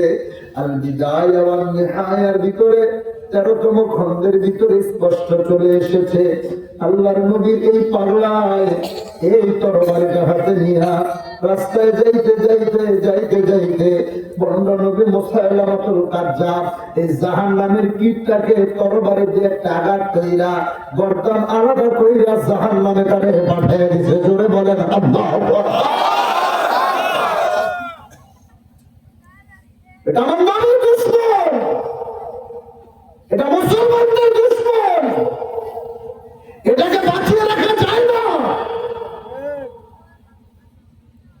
দিনের বেলা যখন তারে হত্যা করে জাহান্নামে পাঠাইছে, রাত্রেবেলা হযরত মুআইশা রাদিয়াল্লাহু তাআলা আনহু স্বপ্নে দেখে হাসরের ময়দান কায়েম হয়েছে। জোরে ভালোবাসা কারে করে? হাসরের ময়দান কায়েম হয়েছে। সেই নিদানের দিনে সবাই যেদিকে যায়, সোয়াদ উপরে সূর্য, নিচে তামার জমি, কারো শরীরে কোনো পোশাক নাই, উলঙ্গ সবাই দৌড়াইতেছে, ছটফট করতেছে, একটু ছায়া রাখা, কোথাও শান্তি নাই, শুধু নবীজির কদম ছাড়া। যারাই বাঁচতে চায়, নবী যারা সাফায়াত করে, তারই আল্লাহ জান্নাত দেয়। এটা কিন্তু বাস্তব। হাসরের ময়দানে নবীর সাফায়াত ছাড়া কেউ জান্নাতে যেতে পারবে না। যত বড় হাজী, গাজী, গাউস, কুতুব যে হয়, আমার নবীজির রেফারেন্স ছাড়া কেউ জান্নাতে যেতে পারবেন না। এখন সবাই নবীজির কদমে জায়গা চাচ্ছে, একটু আশ্রয় চাচ্ছে। মুআইশা রাদিয়াল্লাহু তাআলা আনহু তিনিও নবীজির কাছে একটু জায়গা চাইতেছে। ইয়া রাসূলুল্লাহ, হাসরের ময়দানে আমার আপনি একটু জায়গা দেন। নবী গো, আমার আপনার ডান পাশের জায়গাটা একটু দেন। নবী কয়, আমার ডান পাশের জায়গা আমার অমুক সাহাবীর নামে বরাদ্দ হয়ে গেছে। তাহলে বাম পাশের টা দেন। নবীজি তো এটা একজন চায়া নিয়ে গেছে। পিছনেরটা দেন। নবীজি কয় এটা একজন হয়ে গেছে। কোনটা চাইছে? ডান পাশ চাইছে, বাম পাশ চাইছে, পিছনে চাইছে। নবীজি তো এগুলো সব নিয়ে গেছে। হযরত মুআইশা রাদিয়াল্লাহু তাআলা আনহু হাউ হাউ করে কাঁদতেছে ঘুমের মধ্যে, স্বপ্ন কাঁদতে কাঁদতে চলে যায়। আল্লাহ, দুনিয়ায় থাকতে তো আমি পিছন থেকে দেখার মতো সৌভাগ্য হয়েছিল। যখন দেখতে মন চাইছে, ডান দিক থেকে দেখছি, বাম দিক থেকে দেখছি। আজ হাসরের ময়দানে সেই কপালটুকু তুমি আমার পেরে দিলা। কাঁদতে কাঁদতে চলে যায়। নবী ডাক দিছে, পাগল তুই চলে যাচ্ছিস? কই, ইয়া রাসূলুল্লাহ, আমার ডাইনের জায়গাও নাই, বামও নাই, পিছনেও নাই। নবীজি কয়, তুই সামনে চাইলি না? আমি জোরে বললেন আল্লাহু আকবার। নবীজি কয়, তুই সামনে চাইলি না? মুআইশা রাদিয়াল্লাহু তাআলা কাঁদতে কাঁদতে কয়, ইয়া রাসূলুল্লাহ, আপনি তো আমার সামনে যেতে বারণ করছেন। দুনিয়ায় থাকতেই তো আমারে বলছেন আমি যেন কোনোদিন আপনার সামনে যেয়ে না দাঁড়াই। এই জন্য আজকে হাসরের ময়দানে আমি পিছন থেকে চাইছি, ডাইনে চাইছি, বামে চাইছি, সামনে চাই নাই। আমার নবী কয়, বান্দা রে, যখন তুই ভণ্ড নবীটারে এই জাহান্নামের কিন্তারে যেই তরবারি দিয়ে আমার চাচারে তুই শহীদ করছস, এই তরবারি দিয়ে যখন তুই জাহান্নামের কিন্তারে কতল করছস, তখনই আমি নবী ডাইনের জায়গায় একজনকে দিছি, বামের জায়গা দিয়ে দিছি, পিছনে জায়গা দিয়ে দিছি, সামনের জায়গা সবাই চাইছে, কাউরে দেই নাই।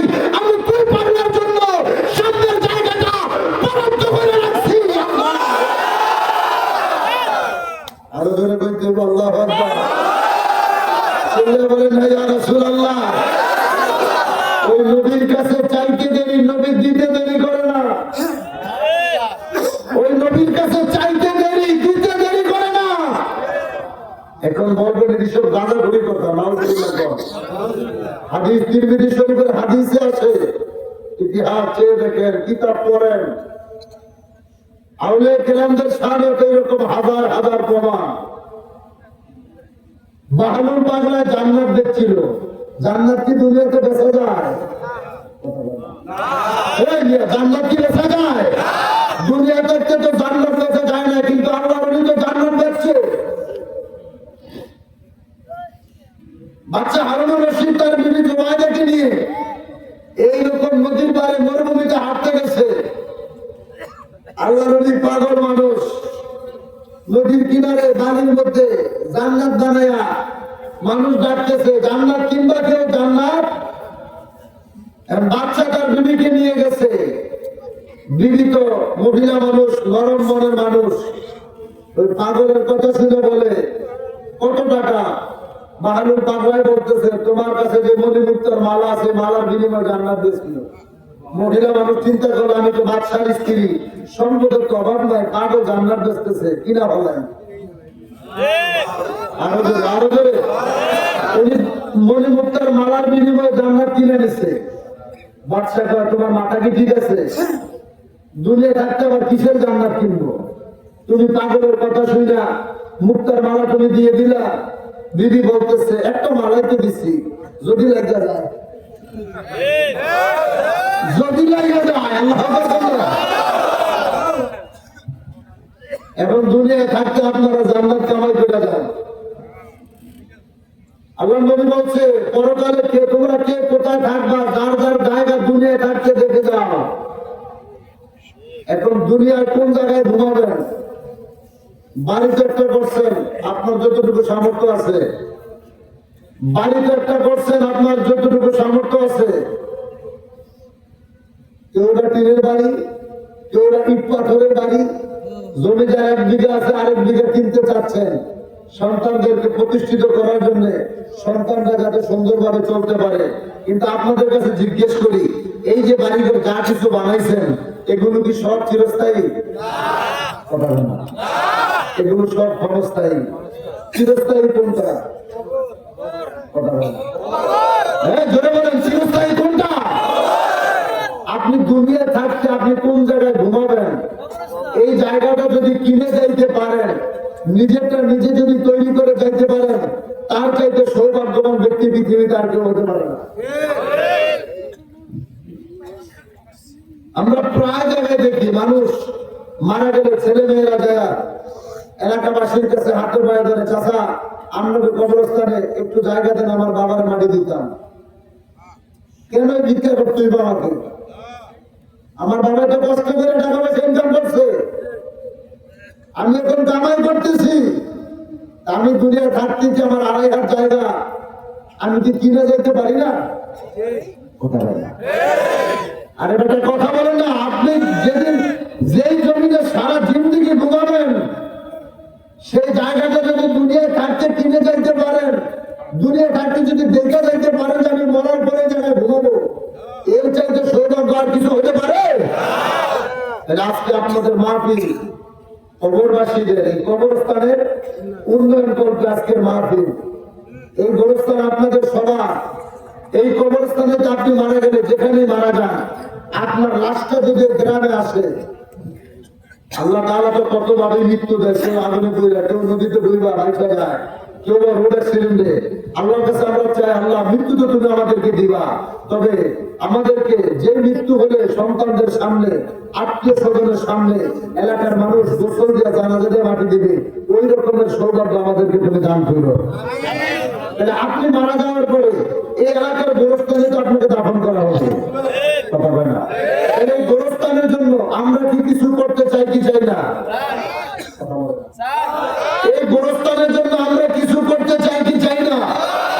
এমন কোন ভাই আছেন, আমি নাম জানে কাউকে বলছি না, দেখি এতক্ষণ নবীর পক্ষে ওয়াজ শুনেছেন, কবরের কথাগুলো শুনেছেন। এই কবরস্থানে আপনি যাবেন, আপনার বাবা, আপনার মা, আপনার ভাই বন্ধু, আত্মীয় স্বজন, এটাও তো জান্নাতের টিকিটই হয়ে যাবে। টিকিটের ওয়াজ বন্ধ রাখছে, এটা করবো, কিন্তু আগে দুনিয়া থাকতে জান্নাতের টিকিট বেঁচে নেই। এটা আল্লাহ তাআলা আপনার জন্য জান্নাতের বাগান বানিয়ে দিতে পারে কি পারে না? যেটা বলেন পারে কি পারে না? ভাই আছেন যে আমি আমার মা বাবার কথা স্মরণ করি এবং আমি দুনিয়া থাকতে আমার নিজের কথা স্মরণ করি, আমার চিরস্থায়ী জায়গাটা আমি লিখে গেলাম। কে আছেন টাকা দিয়া যে জন্য পারেন আপনারা একটু নামগুলো বলেন অল্প একটু সময়ের মধ্যে, কারণ অনেক রাত হয়ে গেছে, প্রায় 12টা বাজে, 12টা 10। বিশাল ব্যাপারী, হ্যাঁ, তিনি পদ্ধতি কি আজকের অনুষ্ঠান উনি যদি সভাপতি বাসন এটা নেবেন কি করে, আমি তাদের টাকাই বাদ দেবো না, আর বাড়িয়ে দিতে বাড়িয়ে কম কত 1000 টাকা। আল্লাহ তাআলা কবুল করে বলেন আমিন। কে আছে না কবরস্থানের জন্য মদ কি মুয়াজ্জম হোসেন 1000 নগদ লেখেন, আল্লাহ তাআলা কবুল করে নাম লেখেন। বা এটা গোরস্থানের জন্য, কারো খাওয়ার জন্য না। আমি আপনাদের চিরস্থায়ী জায়গা কিনে দিয়ে যাচ্ছি, ঠিক না বাবা?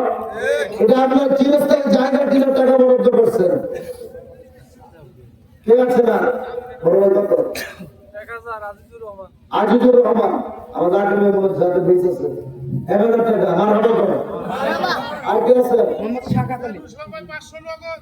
মোহাম্মদ শাকাওয়াত আলী, নামগুলো না বলেন। 1000 আসলে কইবো টাকা দিছে তো এটা দেন, টাকা দেন আস্তে আস্তে সিটার আবার করতে আরে শাকাওয়াত হোসেন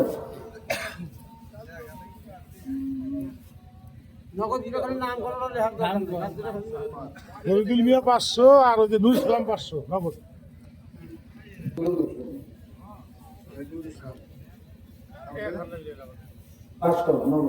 আর কে আছে? কবরের জন্য যেখানে চিরস্থায়ী ঘুমাবেন যুবক ভাইয়েরা, তোমরা মায়েরা বোনেরা যারা শুনতেছেন, আপনারাও এই দুনিয়া আমাদের জন্য চিরস্থায়ী জায়গা না। কে আছে না?